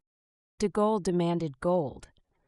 In the late 1960s, France sent warships to collect bullion from the New York Federal Reserve. Other nations followed. The gold flowed out of Fort Knox like blood from a wound. Britain demanded $3 billion in gold in the summer of 1971. The Nixon administration faced a terrifying choice: honor the gold promise and watch America's reserves vanish completely, or break the promise, sever the link, set the dollar free. On Friday, August 13, 1971, Nixon summoned his top economic advisors to Camp David. Treasury Secretary John Connally, Federal Reserve Chairman Arthur Burns, Economic Advisor Paul Volcker. For 2 days they debated in total secrecy. The world had no idea what was coming. On Sunday evening, August 15th, Nixon appeared on national television. He spoke for 18 minutes. Buried in the middle of his address was a sentence that changed history. I have directed Secretary Connally to suspend temporarily the convertibility of the dollar into gold. Temporarily, that was the word he used. Temporarily. It has now been over 50 years. The temporary suspension has never been lifted. The next morning, the world woke up to a new monetary reality.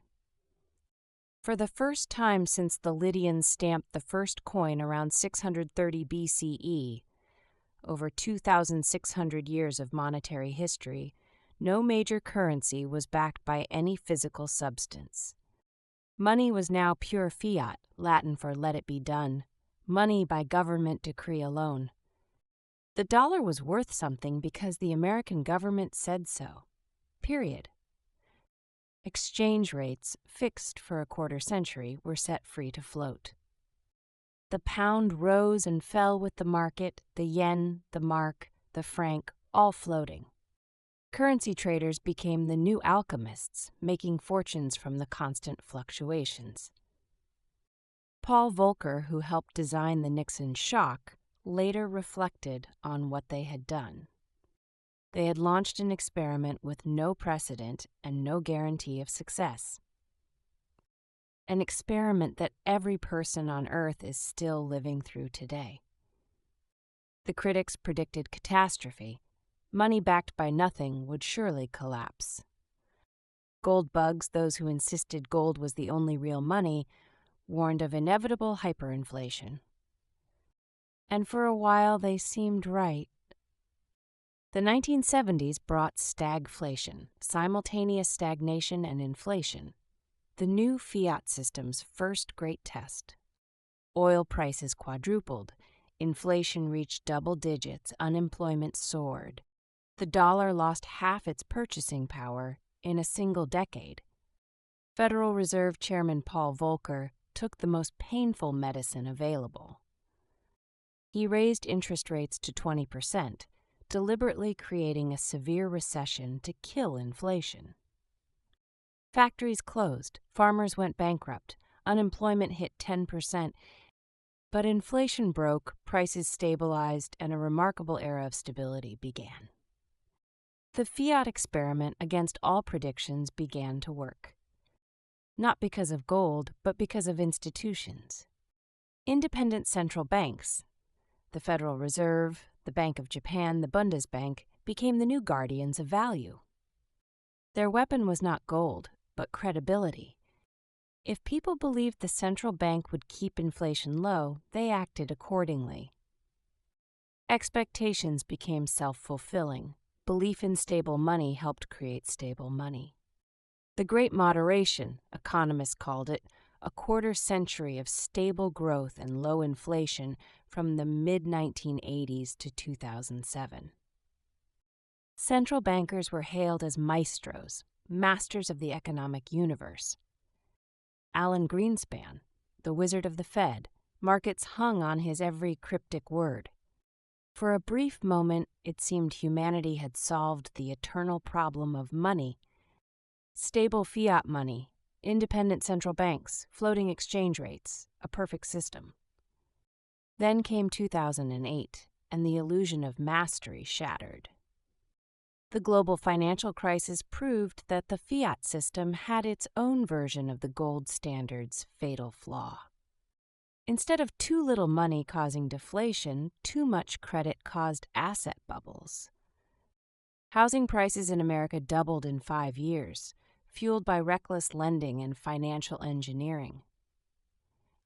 When the bubble burst, the entire global financial system nearly collapsed. Governments and central banks responded with something unprecedented, creating trillions of dollars from thin air. Quantitative easing, the polite term for printing money electronically.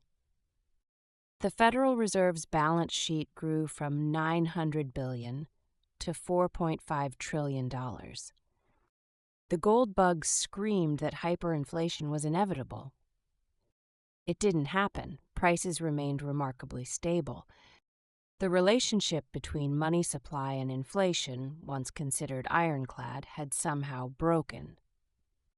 Or perhaps it had simply evolved into something we don't yet fully understand. Stand back and consider the journey we have traveled across 5 episodes, from 8000 BCE to the 21st century. From cowrie shells on a Neolithic beach to digital numbers on a Federal Reserve screen. From metal you could bite to promises you can only believe. At every stage, the same pattern repeats. Humans invent a new form of money to solve a real problem. The innovation works, trust builds, commerce flourishes. Then the guardians of the new money discover they can create more of it. A little at first, then more, then much, much more.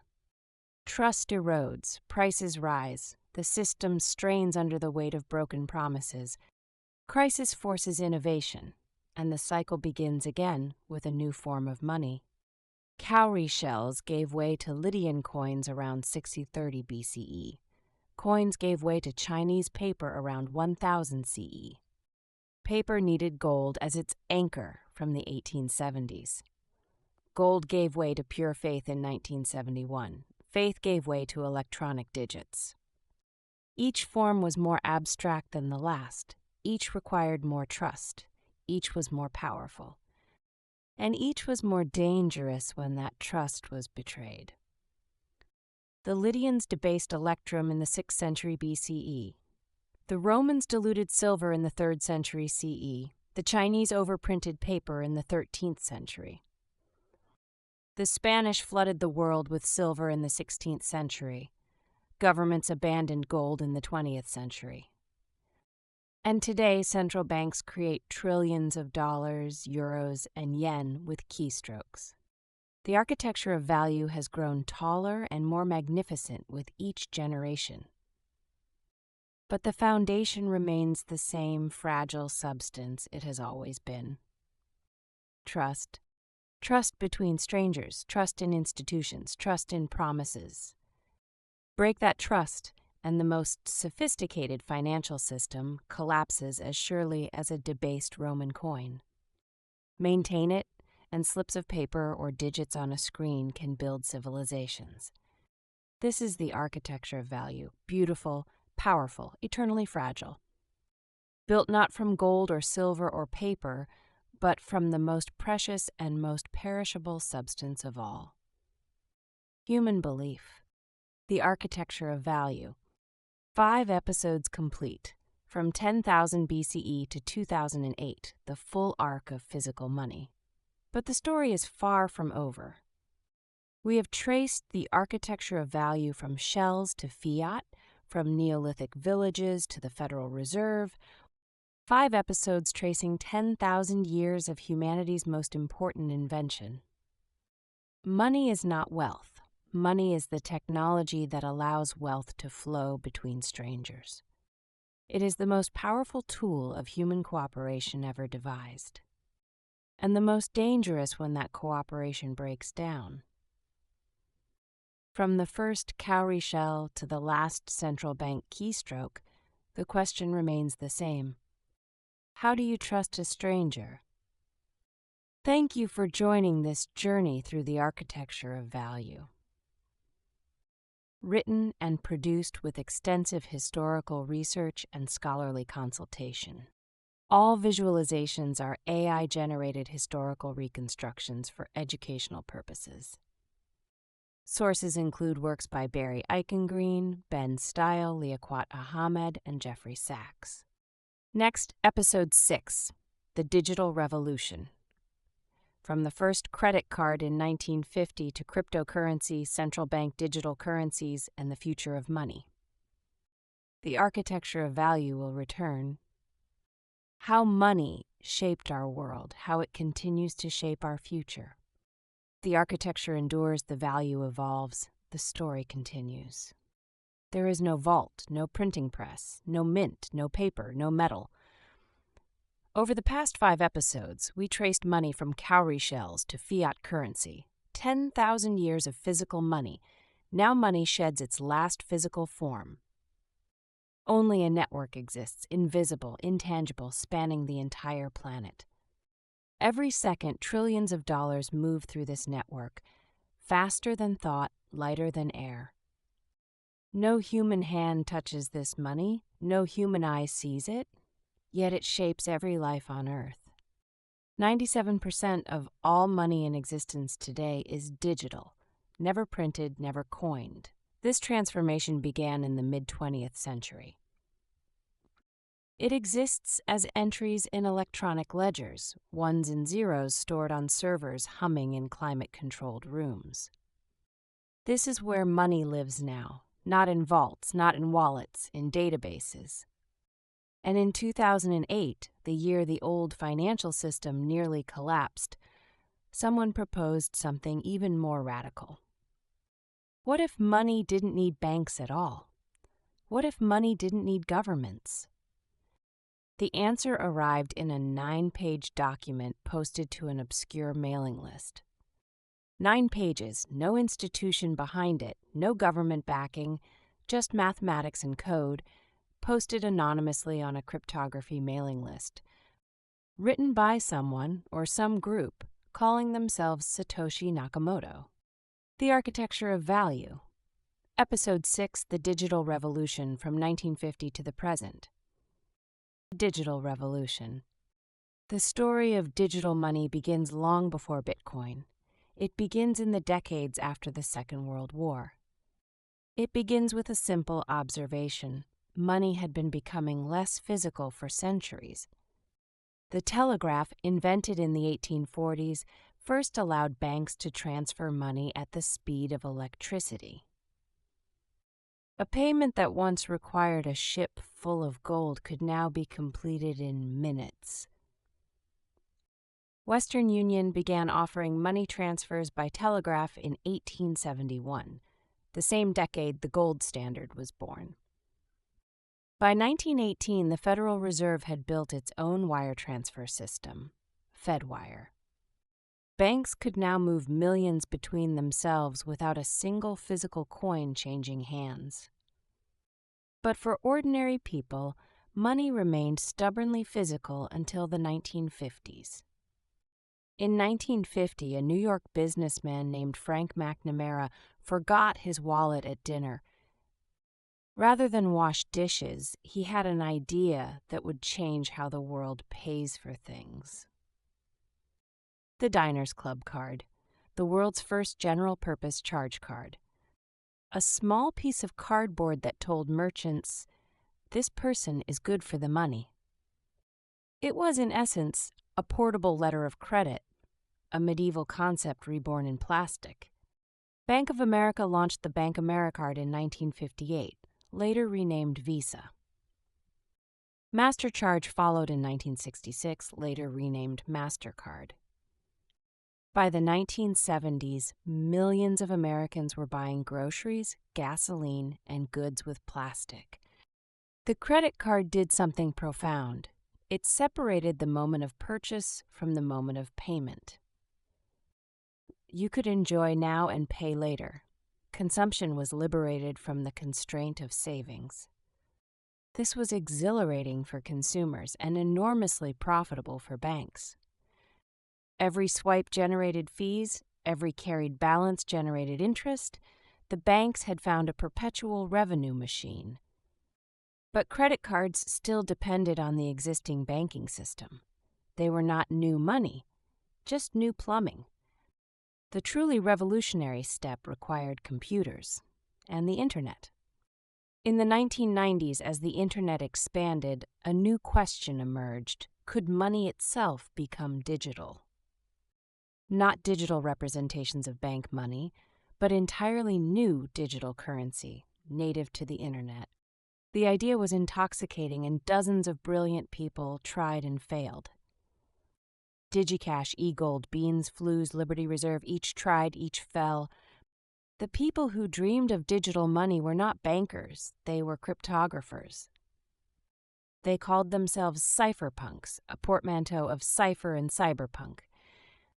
Their founding belief was radical. Privacy is a fundamental human right, and cryptography is the tool to protect it. They saw the digital age approaching and recognized its dangers. Every electronic transaction left a trail.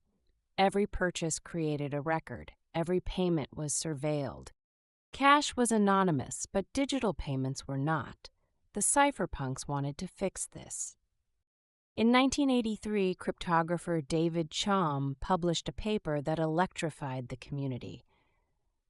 He proposed blind signatures, a way to make digital transactions untraceable. Like a sealed envelope inside a carbon-lined envelope, the signer authenticates without seeing the contents. Chaum built DigiCash, the first serious attempt at private digital currency. It worked technically. Banks in several countries tested it, the technology was sound, but DigiCash failed commercially. Chaum was a brilliant cryptographer, but a poor businessman. The company went bankrupt in 1998, but the dream didn't die. It went underground, into the cypherpunk mailing lists. In 1997, Adam Back created Hashcash. In 1998, Wei Dai proposed B-Money and Nick Szabo designed BitGold. The insight was extraordinary. Make computers solve difficult mathematical puzzles to prove they had expended real energy.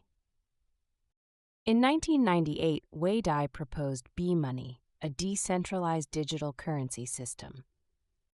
That same year, Nick Szabo designed BitGold, using proof of work to create digital scarcity. Each innovation solved a piece of the puzzle. None solved it completely. The pieces were all there: blind signatures, proof of work, decentralized consensus, digital scarcity. Someone just needed to assemble them. 10 years passed. Then, on October 31st, 2008, in the middle of the worst financial crisis since the 1930s, the final piece appeared. It arrived with exquisite timing in the middle of the worst financial crisis since the Great Depression. Banks were failing. Governments were bailing them out with taxpayer money. Trust in institutions was shattered. And onto a cryptography mailing list dropped a paper titled Bitcoin, a Peer-to-Peer Electronic Cash System. The author called himself Satoshi Nakamoto. No one knew who he was. No one knows to this day. The paper was elegant, 9 pages, no jargon, a complete blueprint for money without banks. Nakamoto's insight was built on all the cypherpunk innovations that came before. But he added one crucial element that made everything work: the blockchain. A blockchain is a ledger, a record of every transaction ever made, shared simultaneously by every participant. No single person controls it, no institution manages it, no government can shut it down.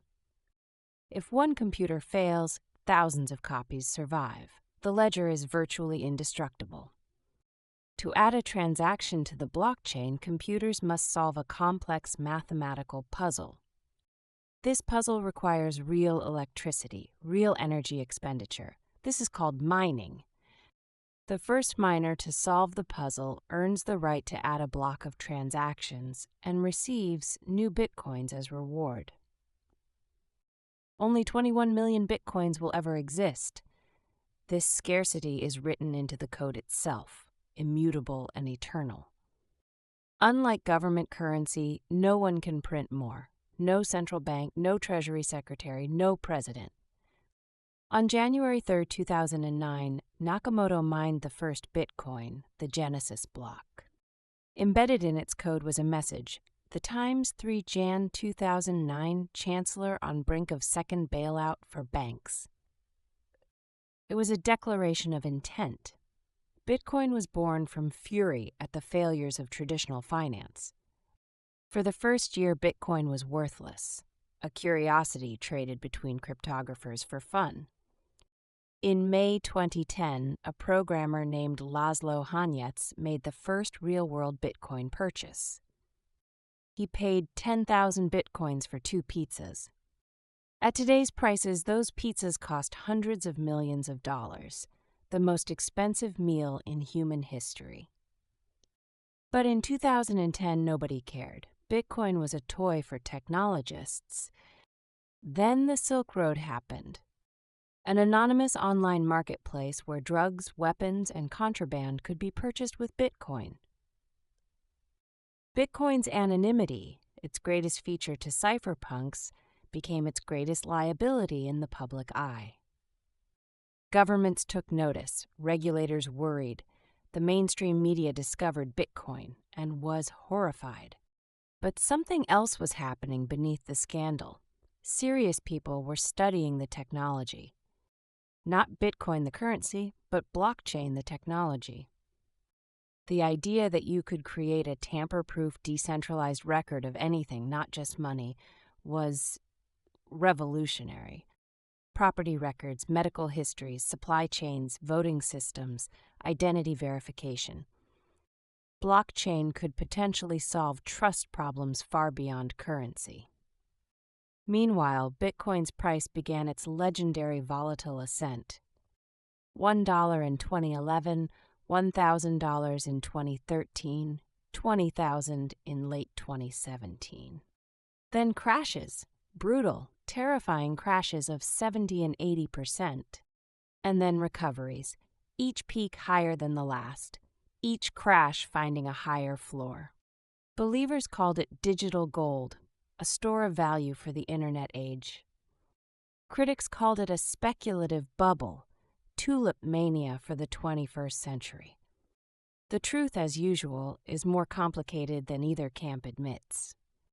Bitcoin solved a genuine problem: how to transfer value between strangers without a trusted intermediary. That problem, the same problem the Lydians solved with stamped coins 3,000 years ago, found a new solution. Not through royal guarantee, not through institutional promise, but through mathematics. The question is whether mathematics alone can sustain a monetary system.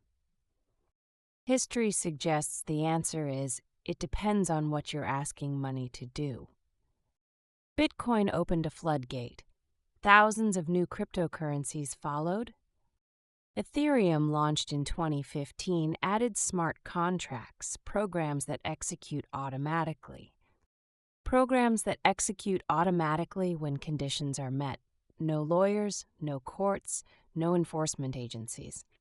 Money that could think, contracts that could act, finance without financiers. Decentralized finance DeFi reimagined every financial service without banks at the center. Lending without lenders, insurance without insurers, trading without brokers. By 2021, over $100 billion was locked in DeFi protocols. It was exhilarating, it was terrifying, and it was often spectacularly fraudulent. For every legitimate project, there were dozens of scams. Rug pulls, Ponzi schemes dressed in technological jargon, celebrity-endorsed tokens worth nothing. The crypto space replayed every financial scandal in history at 10 times the speed. John Law would have recognized the frenzy. The Mississippi bubble had found its digital twin. NFTs, non-fungible tokens, saw digital images sell for millions of dollars. A digital image of a rock sold for $1.3 million. Was this the future of art and ownership, or the purest distillation of speculative madness? The crash came, as crashes always do. In 2022, $2 trillion of crypto value evaporated. Terra Luna collapsed overnight, $40 billion gone in 72 hours. FTX, the second largest crypto exchange, was revealed as a fraud run by a disheveled 29-year-old. Billions in customer funds had been diverted to a hedge fund controlled by the founder. The parallels to traditional finance were painfully ironic. Crypto had been invented to escape the failures of banks. It ended up replicating them. Decentralization promised freedom from institutional corruption, but humans still ran the exchanges. And humans, as 5,000 years of monetary history teaches us, are reliably corruptible. Yet through every crash, every scandal, every wave of disillusionment, the underlying technology survived. Governments watched the crypto revolution with a mixture of fascination and alarm. Fascination because the technology was genuinely innovative. Alarm because it threatened their most fundamental power, the power to control money. If citizens could use Bitcoin, they could evade capital controls, sanctions, and taxation. China acted first in 2021, banning cryptocurrency entirely, then launching the digital yuan. Then it launched its own digital currency, the digital yuan, or EC. This was the opposite of Bitcoin in every way that mattered. Bitcoin was decentralized. The digital yuan was completely controlled by the People's Bank of China. Every digital yuan transaction created a complete record, visible to the state, a financial panopticon. Surveillance by design. The government could monitor every purchase, every transfer, every penny spent. The digital yuan could be programmed, money with an expiration date, money that can only buy certain things.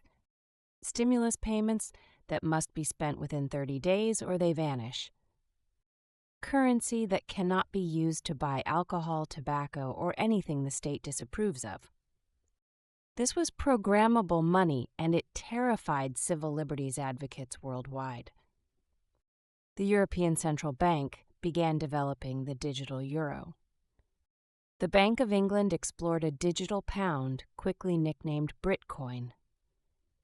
The Federal Reserve studied a digital dollar, cautiously, slowly, aware of the enormous implications. Every major central bank on Earth was now asking the same question. Should we build a government cryptocurrency? And if so, how do we prevent it from becoming a tool of tyranny? The democratic nations faced a genuine dilemma. Refuse to innovate and watch private cryptocurrencies erode your monetary sovereignty. Innovate too aggressively and create the most powerful surveillance tool ever conceived. Every purchase tracked, every donation recorded, every financial relationship transparent to the state. The cypherpunks had warned about exactly this outcome 30 years earlier. Privacy in financial transactions, they argued, was not a luxury. It was a necessity for a free society. History showed what happened when governments could see every transaction. Between the wild volatility of Bitcoin and the surveillance risk of government digital currencies, a third path emerged. Stablecoins, digital tokens pegged to the value of traditional currencies, usually the US dollar. Tether, USD Coin, DAI, each promised to combine the speed of crypto with the stability of the dollar.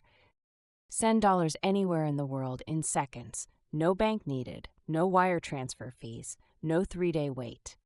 For migrant workers sending money home, stablecoins were a revelation. Traditional remittance services charged 7 to 10% fees. Stablecoins charged pennies. In developing nations with unstable currencies, dollar stablecoins became a lifeline. Argentines fleeing the peso's collapse, Nigerians hedging against naira devaluation, Turks protecting savings from the lira's freefall. But stablecoins carried their own risks. Tether, the largest stablecoin, was notoriously opaque about its reserves. Were there real dollars behind every digital dollar, or was this fractional reserve banking in disguise? The collapse of Terra Luna in 2022 proved that algorithmic stablecoins could fail catastrophically. $40 billion vanished because the mathematical model behind the stable peg turned out to be flawed. The ghost of John Law smiled. Paper promises, digital promises. The failure mode is always the same. Too many promises backed by too little substance.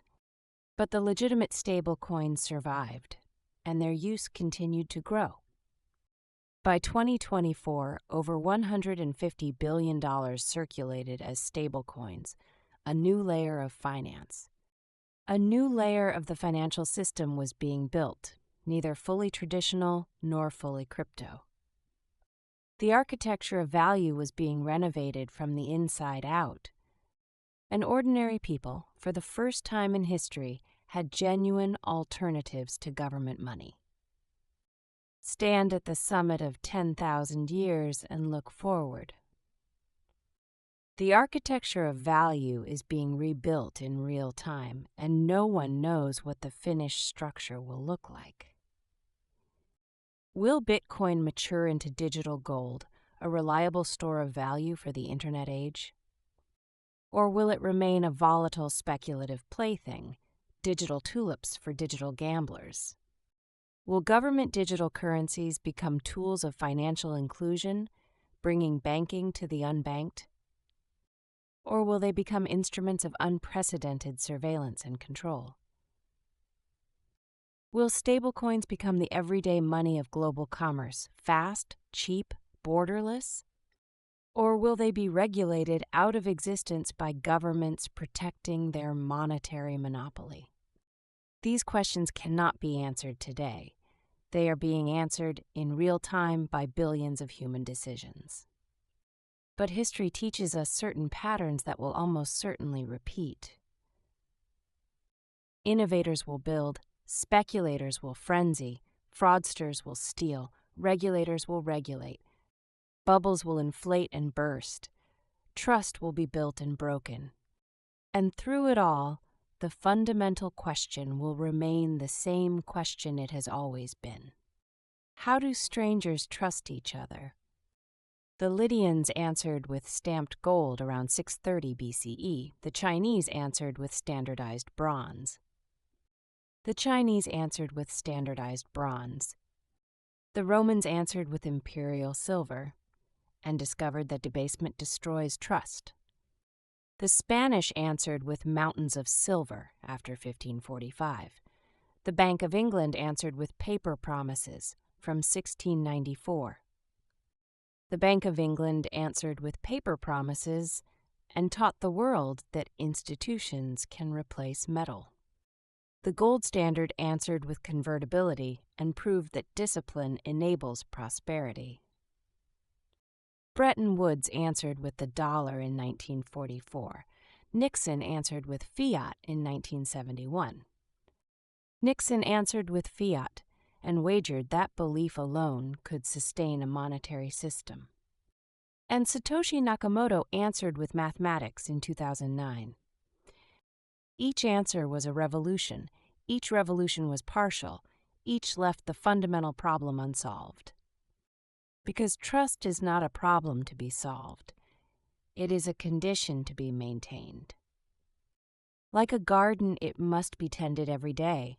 Neglect it, and it withers. Poison it, and everything dies. The technology changes, the mathematics evolves, the institutions transform, but the human need remains constant, a way to cooperate with strangers across distance and time. Money, in all its forms, from cowrie shells to cryptocurrency, is humanity's answer to that need. It is our most important invention, our most dangerous tool, our most revealing mirror. The Architecture of Value, Episode 6, The Digital Revolution. From Satoshi's White Paper to Central Bank Digital Currencies. The newest chapter in the oldest story, 10,000 years and counting. The story of how we trust each other, the story of how we fail each other, the story of how we try again. This series is dedicated to every person who has ever held a coin, a note, or a phone, and trusted. Written and produced with extensive historical research and scholarly consultation. All visualizations are AI-generated historical reconstructions for educational purposes. Sources include scholarly works by Finn Brunton, Nathaniel Popper, Nick Carter, Saifuddin Amis, and Eswar Prasad. Thank you for watching The Architecture of Value. From cowrie shells in 8000 BCE to cryptocurrency in the 21st century, from village trust to global networks. The architecture endures, the value evolves, the trust continues. How money shaped our world. Thank you for joining this journey through the architecture of value. Further beyond. In September 2008, someone was still working on the 34th floor. They didn't know yet. In our last episode, we traced how money went digital, from telegraphs to Bitcoin. But in the autumn of 2008, the digital financial system nearly destroyed itself. The numbers were green.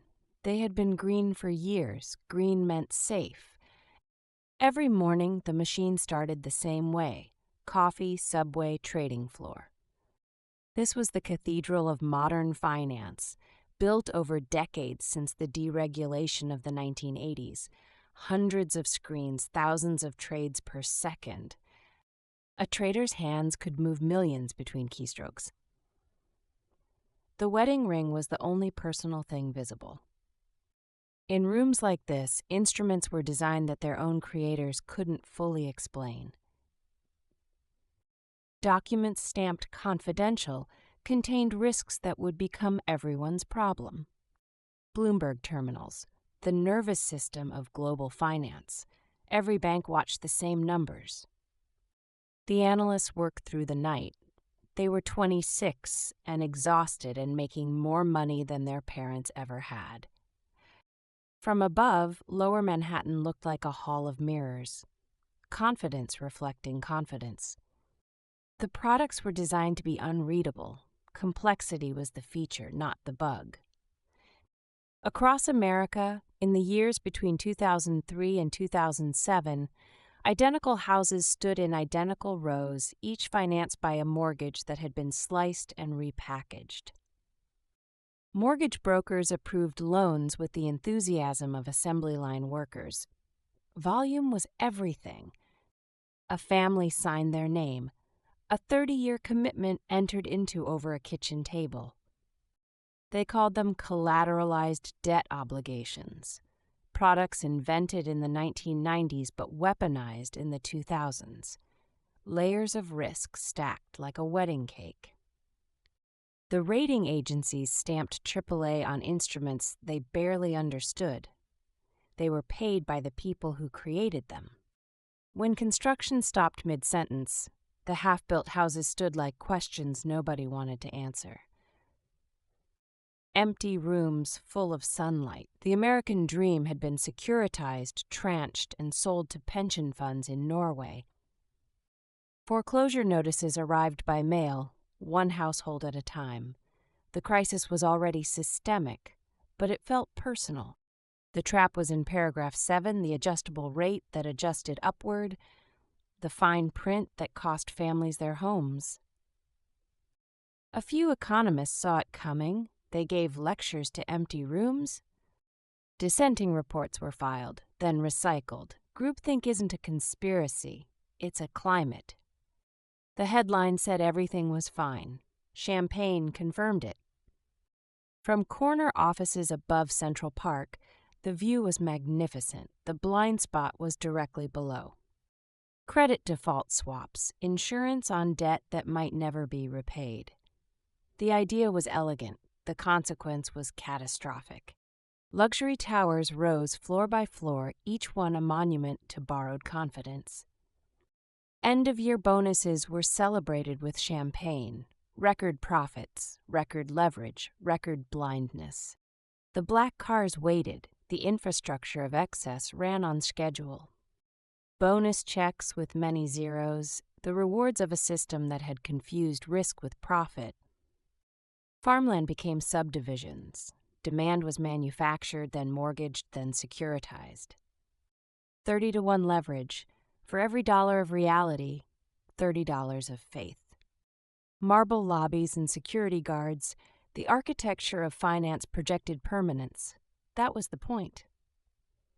Deals closed with handshakes, trust measured in basis points, confidence as commodity.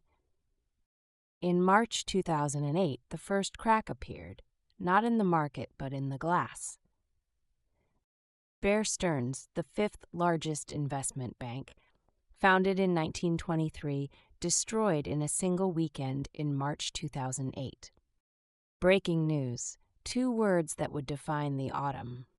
Emergency weekend meetings, shirts rolled up, coffee cold, the rituals of controlled panic. Phones rang unanswered. The calls nobody wanted to take were the calls that mattered most. The Federal Reserve, the institution of last resort. The lender when nobody else would lend. Behind closed doors, decisions were being made that would cost trillions and save the system, or at least preserve its shape. That summer, Wall Street was quiet on weekends. The calm felt deliberate. The risk models showed green, every indicator normal. The algorithm couldn't see what was coming. Fannie Mae and Freddie Mac, government-backed, mortgage-backed, and cracking. September 2008. In retrospect, every date that month looks inevitable. AIG had insured everything. It turns out you can be too connected to fail. September 12th. The heads of every major bank were summoned to the New York Fed. A fortress built for exactly this. Nameplate after nameplate around the table, Goldman, Morgan, Citi, J.P. Morgan, the entire system in one room. Hank Paulson, Treasury Secretary, former Goldman Sachs CEO, was on the phone. The roles had merged. Whiteboards covered in diagrams of a system so interconnected that saving one part meant saving everything. 3 a.m, takeout containers, the last weekend of the old financial world. Mergers were being negotiated not as strategy, but as survival. If you can't stand alone, merge or die. A Lehman employee badge on a desk. By Monday, it would be a souvenir of a company that no longer existed. From the 50th floor, the people below looked small. That was always the problem. Secure phone lines between Washington and New York. The decisions made that weekend would echo for decades. Sunday night, September 14th, every floor of the Lehman building was lit, 158 years of history, and 12 hours left. Monday, September 15, 2008, dawn over Manhattan. The morning, everything changed. Bankruptcy filed. The words on every screen, in every diner window, on every phone. A man carrying a cardboard box through a revolving door. His personal effects, his professional identity, gone. They filed out one by one, boxes and bags, 25,000 employees, the exodus. A framed family photo carefully placed in a box. Inside every institution there are only people. Trading floors froze, screens turned red, phones rang and rang, the machine stopped. The Dow Jones fell 700 points, the largest single-day point drop in history at that time. Both hands on his head, mouth open, the physical language of a system failing in real time. In electronics store windows, every screen showed the same footage. Pedestrians stopped and stared. Finance had become weather. On the floor of the New York Stock Exchange, the last human traders gestured frantically. Paper scattered like confetti at a funeral. The contagion spread by time zone, New York to London to Frankfurt to Tokyo, around the world in 36 hours. The city of London woke to rain and to the news. The crisis had crossed the Atlantic overnight. Tokyo, Hong Kong, Singapore, the screens were read in every language. When ATMs showed out of order, the crisis became real for people who had never heard of a credit default swap. Banks stopped lending to each other. Trust, the invisible infrastructure of the entire system, evaporated. Credit froze, car dealerships emptied. The real economy discovered its dependence on the financial one. Homes became auction items. Families became case numbers. The language of loss was bureaucratic. Loading the car, leaving the house, the address that was supposed to be permanent. A padlocked door with a bank notice, dead leaves on the porch. This was what systemic risk looked like from the front yard. From the air, the ghost neighborhoods told the story. Green pools, brown lawns, moving trucks, suburban apocalypse.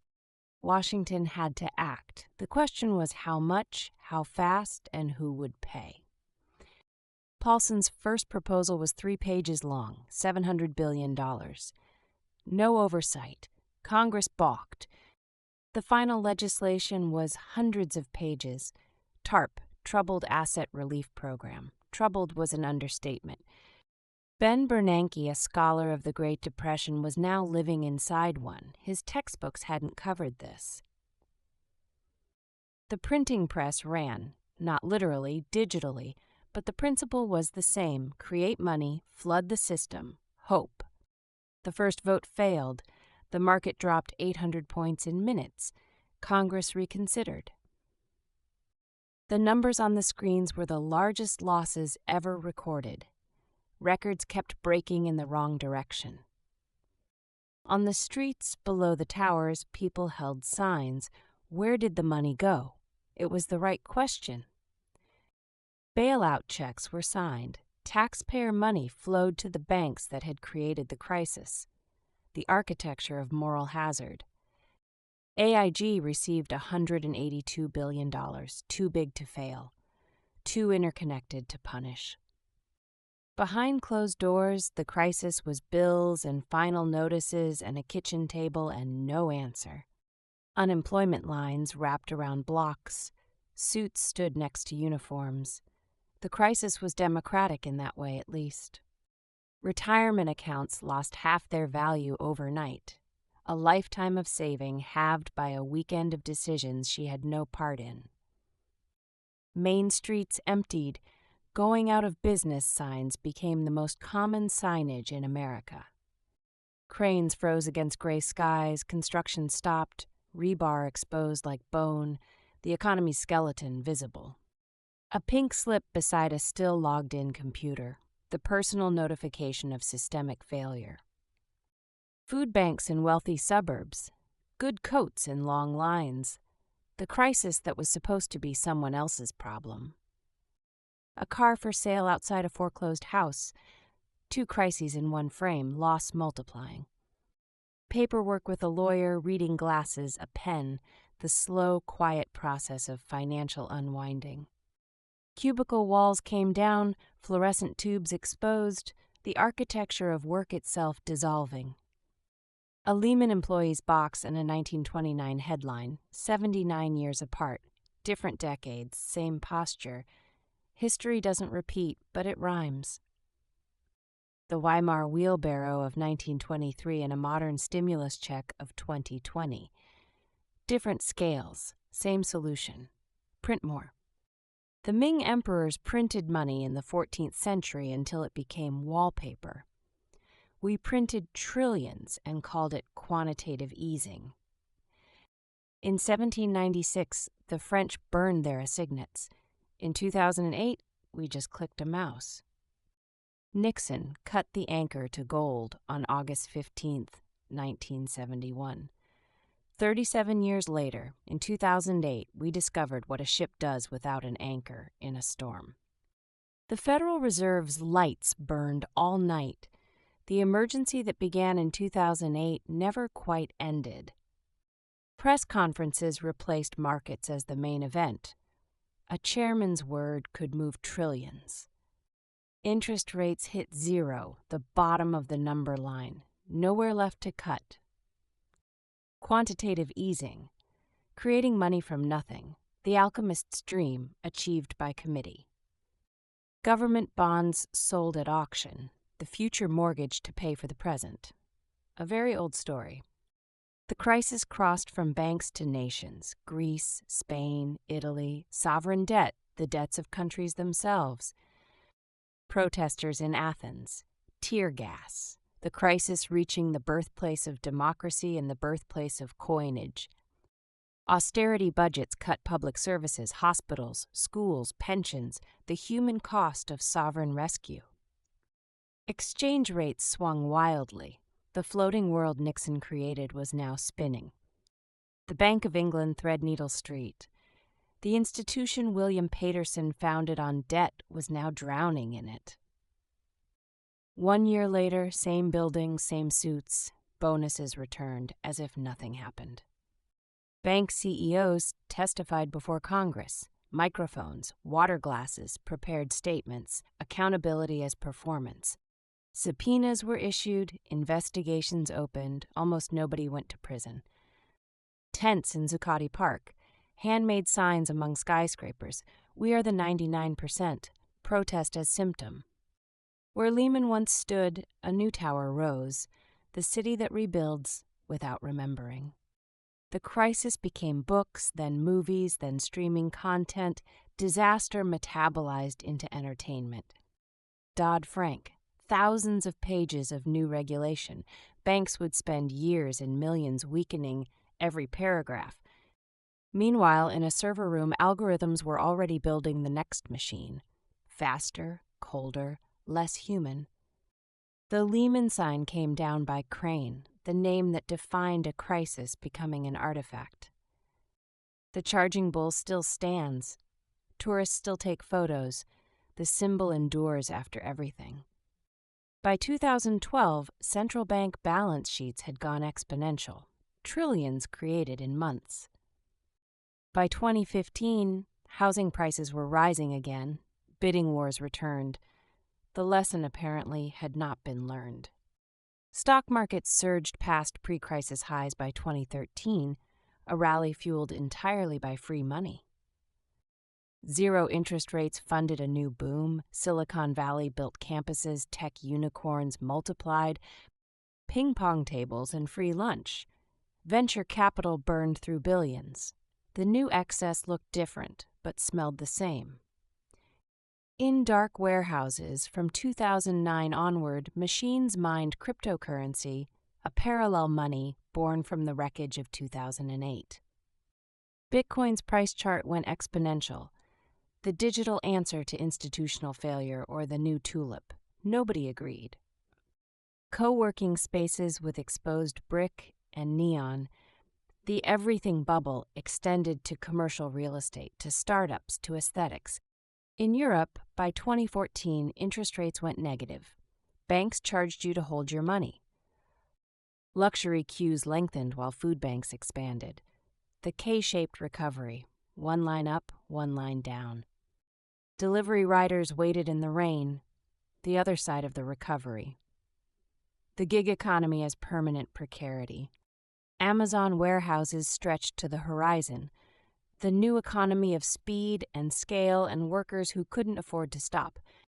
Trading apps gamified investing, confetti animations for first purchases, speculation as entertainment. GameStop, January 2021. Reddit versus Wall Street. The system's logic turned against itself.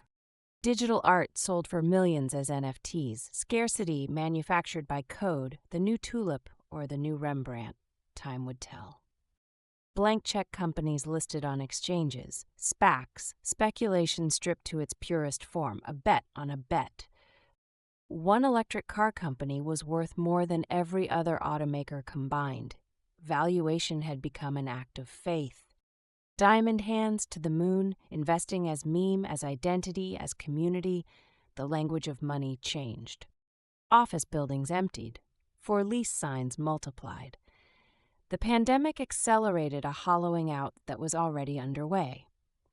In 2020 and 2021, stimulus checks arrived in mailboxes, government money direct to citizens. Empty shelves in supermarkets, supply chains buckled, the physical world reminding the digital one that atoms still mattered. By 2022, gas prices climbed, grocery bills swelled. Inflation, the ghost that central bankers declared dead, returned after 40 years. The Federal Reserve reversed course in 2022. Rates rose. The free money era that began in 2008 finally ended. The hangover began. Silicon Valley Bank, March 2023. The bank run, the oldest crisis in finance, unchanged since the 1800s, returned. The yield curve inverted, the recession signal that has never been wrong, flashing again. Empty malls, escalators running for no one, retail space as archaeology of a previous economy. Student debt statements on a young person's desk. Debt that follows you forever. The new indentured servitude. A gig worker checking apps in a parked car. Multiple platforms, no benefits, no floor. The new labor market. The national debt clock in Times Square. 34 trillion. Numbers so large they've stopped meaning anything. Central bankers chose their words with surgical care. Each phrase could move markets. Language as monetary policy. The glass towers still stood, still lit, still trading. The machine survived its own malfunction. A new generation at the screens, younger faces, same blue light, same posture. The cycle continuing. Global debt reached 300 trillion. The number was so large it had become abstract, which was exactly the point. Behind thick vault doors, gold bars sat in rows, the ancient hedge still hoarded, still trusted, after everything. Exchange rates floated. The world Nixon untethered still drifted, still uncertain, still functioning somehow. Financial advisors offered reassurance, charts on the wall, a steady voice, the professional management of anxiety. In God we trust, printed on every dollar, the most honest thing on the bill.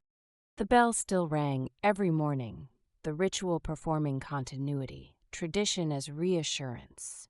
Sovereign bond yields, the heartbeat of government borrowing, still beating, still anxious. The IMF building in Washington, flags of every nation, the international architecture of managed crisis, still managing. Fiber optic cables under the ocean, light pulses carrying money at the speed of light. The new infrastructure, data centers in fields, cooling towers humming. The new geography of finance, servers replacing skyscrapers. A microprocessor, billions of transistors, the brain that would replace the trader. Algorithmic trading, code scrolling faster than any human could read, the machine learning to trade without us. Dark pools, anonymous exchanges, transactions hidden from public view, money in the shadows. Millisecond advantages, nanosecond arbitrage, speed as the ultimate currency. Server racks inches from the exchange, proximity measured in nanoseconds, physical closeness as financial advantage. A flash crash, the market falling 1,000 points in minutes, then recovering, algorithmic panic at inhuman speed. An empty trading floor, screens still glowing, no humans needed. The transition was already complete. A programmer in a dim room, 3 monitors, code that would execute trades no human would ever see. Smart contracts on Ethereum, code is law, the promise of finance without trust, without institutions, without people. A blockchain visualization, nodes connecting across a dark map. The distributed ledger, Yap stones, reimagined in code. A central bank digital currency, the government's answer to Bitcoin, control disguised as convenience. Quantum computing, strange machines in supercooled chambers, the next disruption, still in embryo. A blinking cursor on a dark screen, the future of money waiting for input. The Lehman building still stands. Different name now, different tenants, the street moved on, the questions didn't. In a museum, the crisis sits behind glass, a badge, a notice, a newspaper, history already. Scholars study what happened. The books are thick, the lessons are thin. The banker went back to work, the homeowner didn't go back to their house. 2 recoveries, 2 Americas. No major banker went to prison. The scales of justice tilted quietly in one direction. Recovery, said the front page. Below it, a photo of a food bank line, 2 truths on the same page. An ordinary person reading the financial news. Glasses, park bench, newspaper. Navigating a system designed to be incomprehensible. A piggy bank above a pile of financial statements. 2 ideas of saving, 2 ideas of the future. Years later, foreclosed houses got new paint, new owners. The physical recovery lagging the financial one by years. Trust carved in stone above a bank entrance, weathered by time, cracked by events. The Ming printing press, the Federal Reserve balance sheet, 6 centuries apart, the same temptation, the same answer. A Weimar wheelbarrow, a modern stimulus check, the scale changed, the principle didn't. A Lydian gold coin and a Bitcoin logo on a screen, the first money and perhaps the last. The bookends of this story. A rye stone and a blockchain, distributed ledgers separated by millennia, the idea that keeps returning. A Mesopotamian clay tablet and a CDO prospectus, 5,000 years of recording debt. The format changes, the promise doesn't. Bank branches closing, apps opening, money migrating from buildings into screens. Tap, beep, done. A payment made without touching anything. Money as pure signal. Checking net worth on a phone at midnight. Wealth as notification, anxiety as app. Monetary policy as background noise. A press conference playing on a laptop while someone makes dinner. Where did the money go? The question on a protest sign, the question of the era. A door opens to a server room. Cold blue light spills out. The algorithmic age begins on the other side. A satellite dish pointed at the sky. Money becoming signal, signal becoming light. Code scrolling on a black screen. The new language of value, unreadable to most humans. A phone showing a dozen financial apps, each one a different kind of money. Fragmentation. A child tapping a screen to buy something digital. A generation that may never touch physical money. A retinal scan for payment. Your body becoming your bank account. Identity as currency.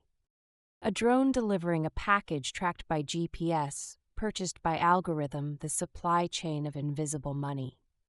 Surveillance cameras on a corner, each one a potential node in a financial monitoring network.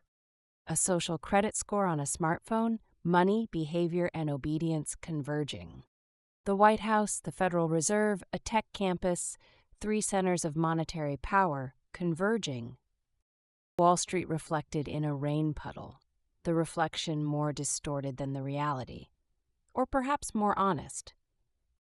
A long corridor, fluorescent lights, a vanishing point, the passage between one era of money and the next. A dollar bill crumpled in a fist, the physical act of devaluing a symbol. A screen freezes, a buffering icon spins, the moment between the world of paper and the world of code. Manhattan at dusk, windows lighting up one by one, each light a transaction, a debt, a promise, a person. The charging bull at night, long shadows, the street empty, the symbol alone. A hand reaching for a door handle, about to open into the algorithmic future. A blinking LED in darkness, red, green, the new heartbeat of money. The 2008 crisis revealed something that was always true. From the Lydian Mint to Lehman Brothers, the system runs on trust, and trust can evaporate overnight. We printed our way out. We always have since the Song dynasty in the 11th century. But the printing press, as every era teaches, has a memory. The question is no longer whether the machine works, it's who the machine works for. Next, money disappears entirely into the servers. The algorithms that emerged in the years after 2008 take over. The human element is removed.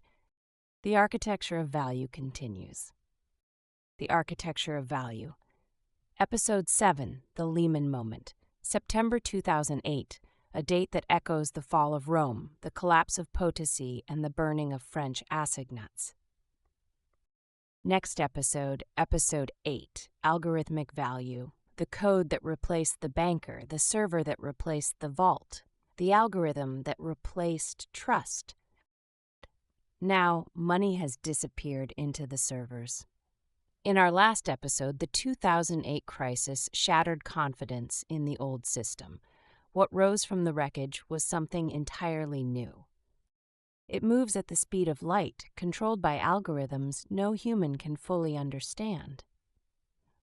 We have arrived at the place where value is invisible, instant, and everywhere. The new temples of money aren't on Wall Street. They weren't built over centuries, like the Bank of England in 1694.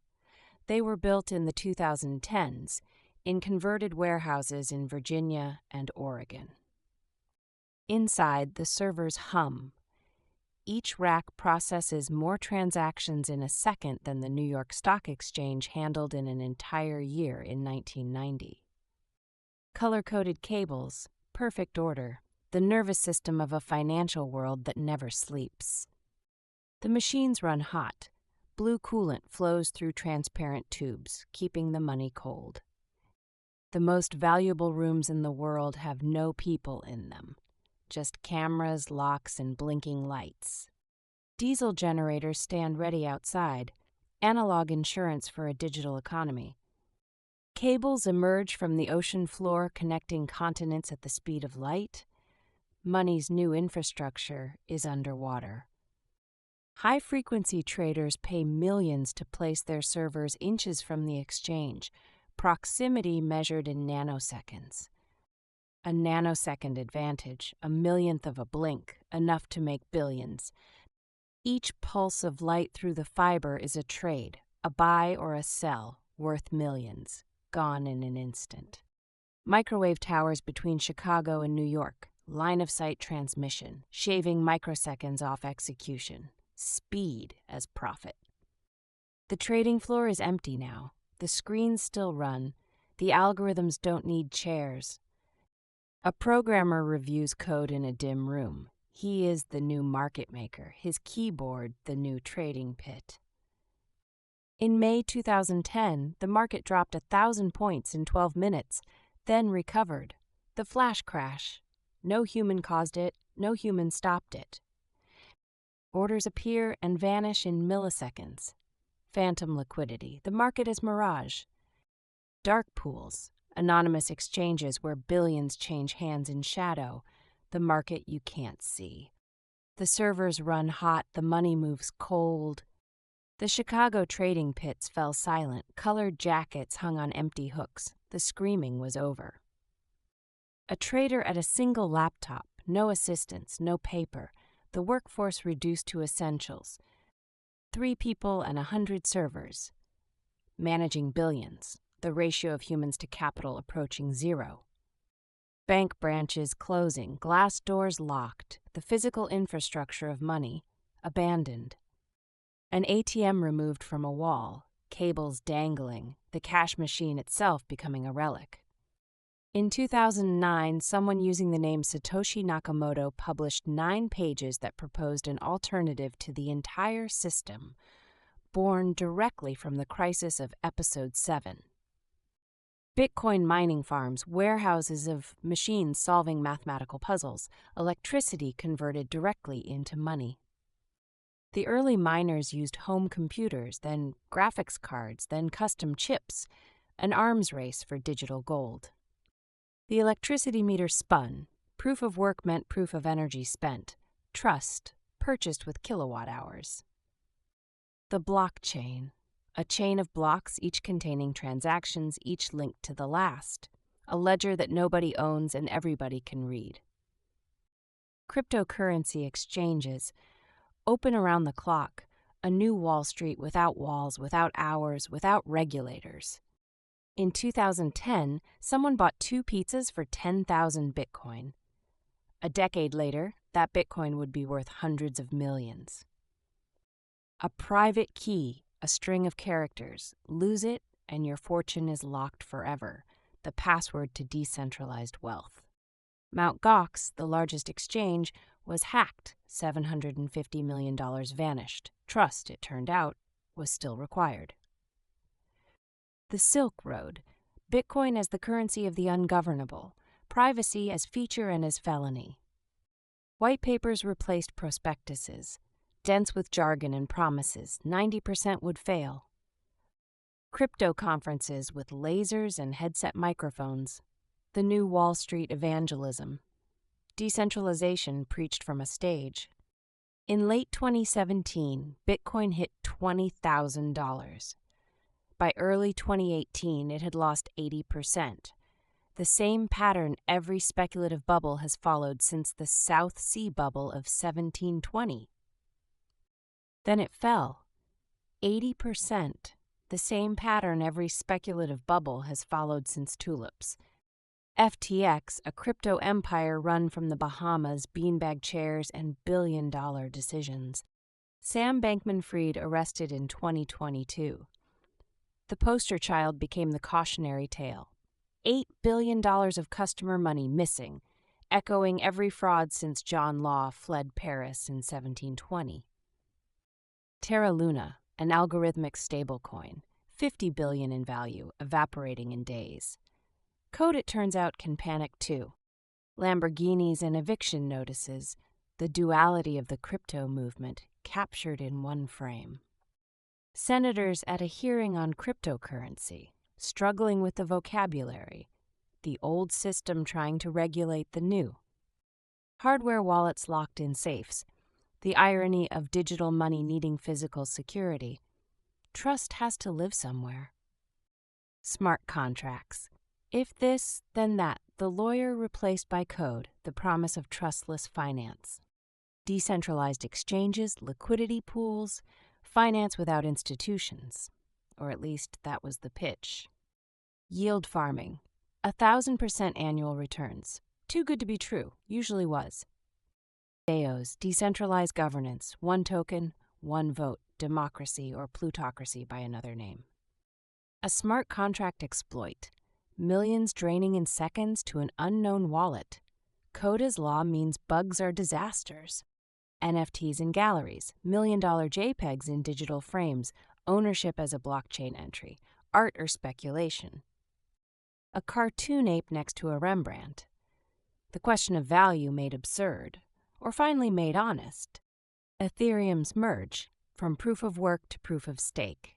The blockchain evolving, consuming less energy, changing its consensus. Stablecoins, digital dollars, the bridge between crypto's volatility, and the stability everyone still needed. Web3 developers writing Solidity code, building financial infrastructure on decentralized rails, or rebuilding the same systems on new ones. But the states were watching, and they had their own plans. Central bank digital currencies, the government's response emerging in the 2020s. Government money, digital, programmable, and completely traceable. China moved first, piloting the digital yuan from 2020, state-issued, state-tracked, state-controlled. A digital wallet with a Chinese flag, clean interface, every transaction visible to the People's Bank. Surveillance cameras on every corner, payment data linked to facial recognition, identity and money, merging. Social credit, green for compliant, red for restricted, your behavior affecting what you can buy and where you can go. Every purchase logged, every transfer traced. Financial transparency, but only in one direction. A protester's bank account frozen remotely, no police needed. The wallet became the weapon.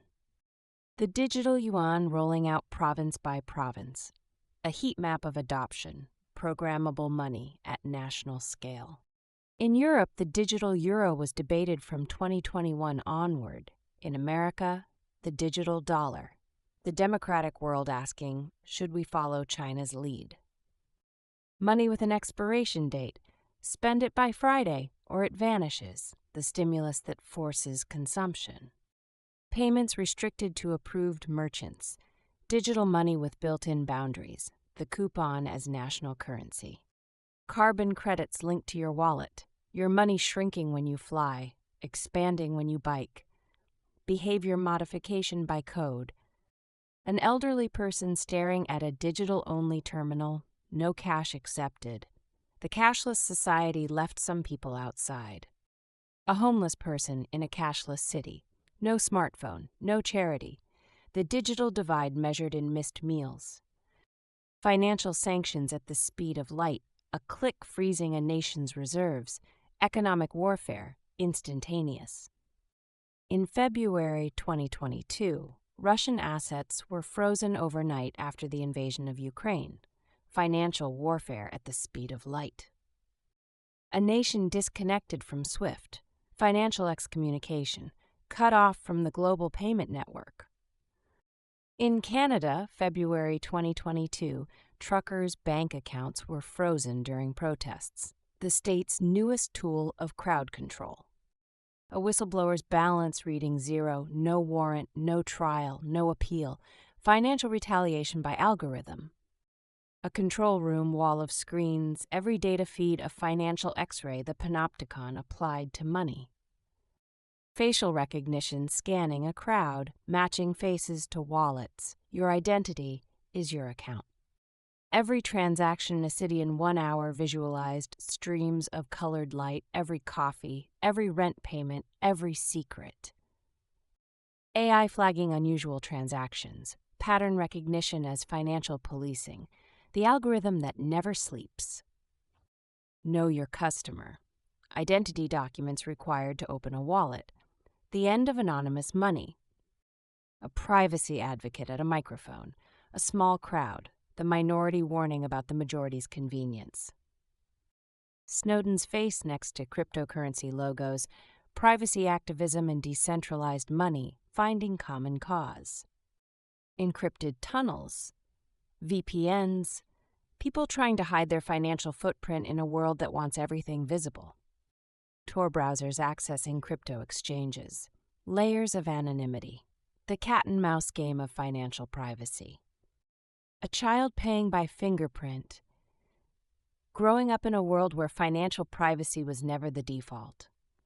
Machine learning models training on decades of market data. The algorithm learning what human traders knew by instinct. An AI making a trade decision in nanoseconds, processing 1 million variables, no fear, no greed, no lunch break. Quant funds, more PhDs than MBAs, whiteboards covered in equations, finance as applied physics, 2 AI systems trading against each other, Buy and sell orders colliding in microseconds, machines versus machines. An anomaly detected by AI, a pattern invisible to human eyes. Signal extracted from noise at a scale no person could manage. Sentiment analysis, millions of social media posts parsed in seconds. Crowd psychology quantified and traded. A language model generating financial analysis, the last human skill set, judgment, narrative, persuasion, being automated. A robo-advisor managing retirement savings, the financial advisor replaced by an algorithm. Cheaper, faster, no small talk. AI outperforming human fund managers. The chart that ends the argument, the machine winning. One human compliance officer, 100 billion in automated trades, the ratio that defines the new finance. Apple Pay, Google Pay, WeChat Pay, the tech companies that became, quietly, the new banks. Facebook tried to create a global currency called Libra. The governments of the world said no. Some powers are not to be shared. One-click purchasing, money spent before the thought is fully formed. Friction removed, impulse enabled. Subscription charges renewing automatically, money flowing out in invisible streams, the economy of forgetting to cancel. A fintech app that knows your spending habits better than you do. The algorithm as financial mirror. Buy now, pay later. Debt disguised as convenience. The installment plan, reinvented for the smartphone generation. A credit score calculated by algorithm. Hundreds of data points, your financial identity, 3 digits. In Kenya, a farmer uses mobile money on a basic phone, M-Pesa, financial inclusion by text message. A microloan approved by algorithm in seconds, no bank visit, no paperwork, AI as loan officer. A worker sending money home across borders, the fee, 8%, the cost of being far from family. The monetary world is fracturing. Dollar zone, yuan zone, crypto zone, the map is splitting. BRICS, alternative payment systems, de-dollarization as geopolitical strategy. Oil purchased in yuan, the petrodollar system cracking after 50 years. The Federal Reserve still casts the longest shadow, but the shadow is shrinking. Gold moving between central banks in armored containers. The oldest asset. Still the hedge of last resort.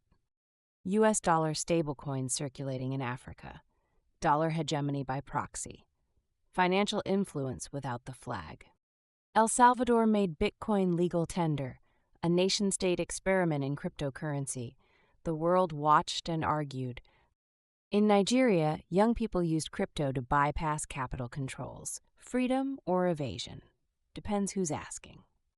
The IMF warned that cryptocurrency could destabilize developing economies, the old institution defending its architecture. India banned crypto, then allowed it, then taxed it heavily, governments trying to regulate the wind.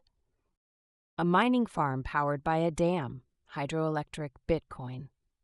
The sustainability question answered by geography. Coal smoke rising beside server halls in Central Asia. The environmental cost of trustless money. Bitcoin uses more electricity than Argentina. That comparison repeated until it lost its power to shock. Solar panels on a mining facility roof. The attempt to make digital money green. Circuit boards piled at a dump site, e-waste from obsolete miners, the physical garbage of virtual gold. Dogecoin. A joke that became worth $80 billion, comedy as currency. One tweet could move markets by billions. One person's joke becoming someone else's retirement fund. A rug pull, liquidity drained, the creator vanished, millions stolen, a new crime in old clothing. Pump and dump groups on encrypted chat. Coordinated manipulation. The old fraud in new packaging. A deepfake CEO announcing a fake partnership, price spikes, then collapses, reality becoming optional. AI-generated financial news indistinguishable from human writing. The information supply chain poisoned. Fake volume on an exchange, wash trading. The illusion of a market where no market exists. Prediction markets, betting on elections, weather, celebrity deaths, gambling rebranded as information aggregation. Tokenized stocks, tokenized real estate, tokenized art, everything becoming a financial instrument, everything becoming a bet. Own 0.001% of a Picasso. Value sliced into atoms, meaning dissolving into fractions. One screen, your entire financial life, income, spending, debt, credit score, insurance premium, the total quantification of a person. Your fitness tracker data, adjusting your insurance premium. Your heartbeat affecting your interest rate. Job application rejected, credit score too low, the financial past as permanent record. Rent denied because your social media was flagged by AI. Behavior scoring as housing policy. No digital ID, no entry. The cashless society as gated community. An elderly couple locked out of their savings. Digital wallet frozen. No branch to visit, no human to call. A power outage in a cashless city. Terminals dark, no transactions possible. The fragility exposed. A cyber attack. Customer data stolen, the vulnerability of concentrating all money in a single system. Ransomware demanding Bitcoin, a hospital's systems locked, cryptocurrency as the currency of extortion. An account frozen by government order, no warrant, no court, no appeal, the wallet as judge and jury. Quantum computing, strange machines cooled to near absolute zero, the technology that could break all encryption. If quantum computers crack the cryptography that protects digital money, every account becomes vulnerable. Every wallet, pickable. Post-quantum vulnerability, the existential threat that the crypto community doesn't like to discuss. Cryptographers racing to build new algorithms, a lock that quantum keys cannot pick. The race is not yet won. The internet before and after quantum computing. A dividing line that could redefine what digital money means. A farmer's market, cash only, the rebellion of the physical, the analog resistance. Gold coins in a private vault, the oldest money, still trusted by those who trust nothing else. Local currencies with local landmarks, paper money for a single town, the hyper-local response to the hyper-global. A barter app on a smartphone, the gift economy returning, mediated by the technology it claims to reject. Seeds in a vault, the ultimate commodity money, value that can be planted, life as currency. What gives money value? A gold coin on one side, a glowing screen on the other. The question hasn't changed in 10,000 years. A clay tablet and a blockchain node, 5,000 years apart, both recording who owes what to whom. A rise stone and a Bitcoin, both require community agreement, both exist because people believe they do. A cowrie shell and a digital token, both scarce, both portable, both valuable because someone somewhere says so. The Tiv knew that not all value is interchangeable. We are relearning that lesson, one financial crisis at a time. What is money? A child asks. The parent pauses. 10,000 years and still no simple answer. Books stacked beside a crypto chart, the ancient question wearing new clothes. A central banker and a Bitcoin maximalist, two faiths, one argument, no resolution. A Neolithic village dissolving into a server room. Full circle, from social memory to digital memory. Trust, the word that appears in every chapter, in every language, in every system. The constant. An AI designing a monetary system. Optimization parameters on screen. The machine proposing what humans couldn't agree on.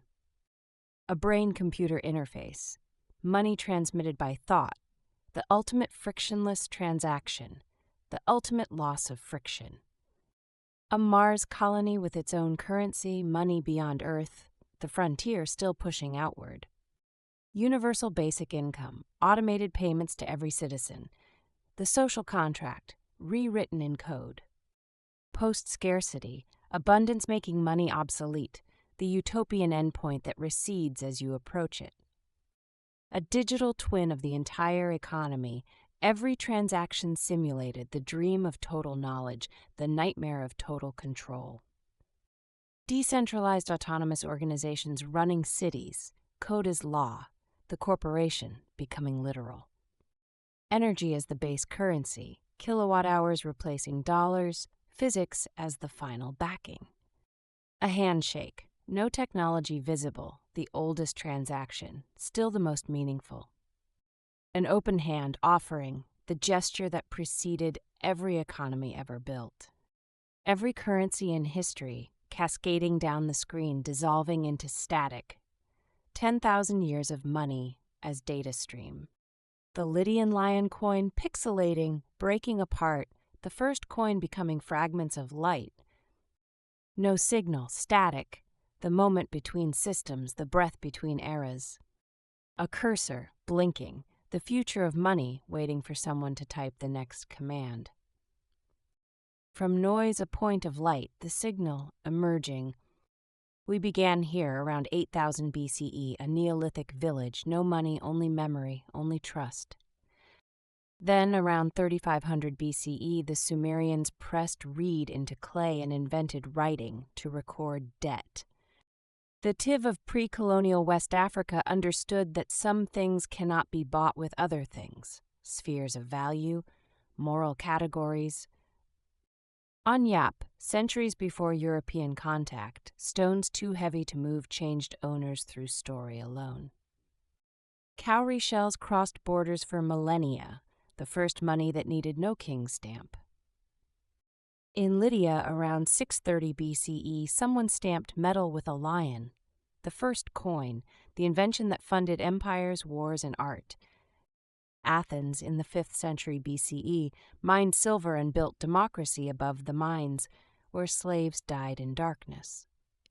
China turned paper into money around 1000 CE, centuries before the West, then printed too much. The temptation is always the same. Potosi, from 1545 onward, the mountain that consumed 8 million lives, the silver that connected the world. The Bank of England, founded in 1694. Debt made eternal. The modern system born from a deal between a gambler and a king at war. The French burned their assignats in the public square in the 1790s. They tried to purify the economy with fire. In Weimar Germany, 1923, money died so fast that children used it as building blocks. At Bretton Woods in 1944, the world was locked into a golden cage. It lasted 27 years. Nixon cut the anchor on August 15, 1971. Money has been floating ever since. In September 2008, the experts discovered they didn't understand the machine they had built. We printed our way out. We always do. Now in the 2020s, money lives in servers. It moves at light speed. It is controlled by code that no one fully comprehends. Clay to paper to coin to bill to screen to light. 10,000 years. The medium changes, the function doesn't. Debt. The word pressed into the first clay tablet in 3100 BCE and encoded in the latest blockchain in the 21st century. The word that never left. Two strangers exchanging something of value, the fundamental act, older than writing, older than cities. A child receives a coin, looks at it, turns it over. The mystery of value experienced for the first time.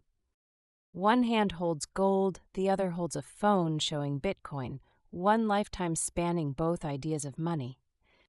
The marketplace, crowded, noisy, alive, ancient or modern, the energy of exchange is the same.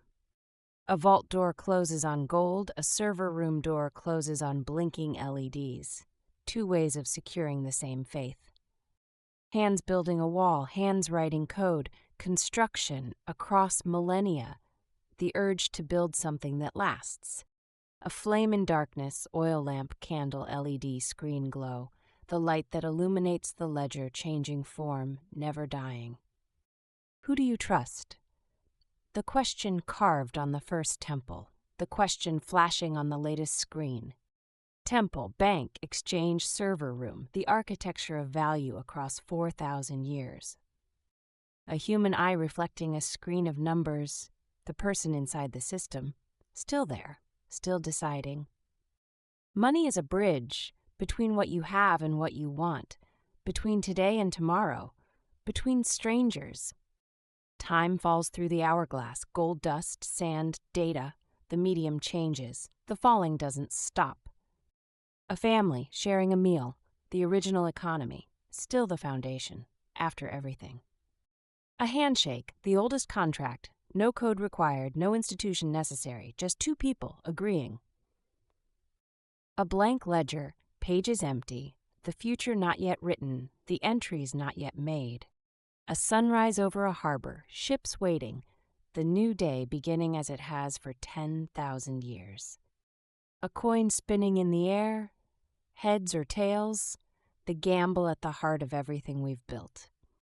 The architecture of value, 10,000 years, 8 episodes, 1 question. We began with memory in 8000 BCE and we end with code in the 2020s. But the question hasn't changed. How do we make promises that last? The answer keeps changing. The question, from the first Neolithic village to the last blinking server, never does. Thank you for watching. The Architecture of Value, a documentary series,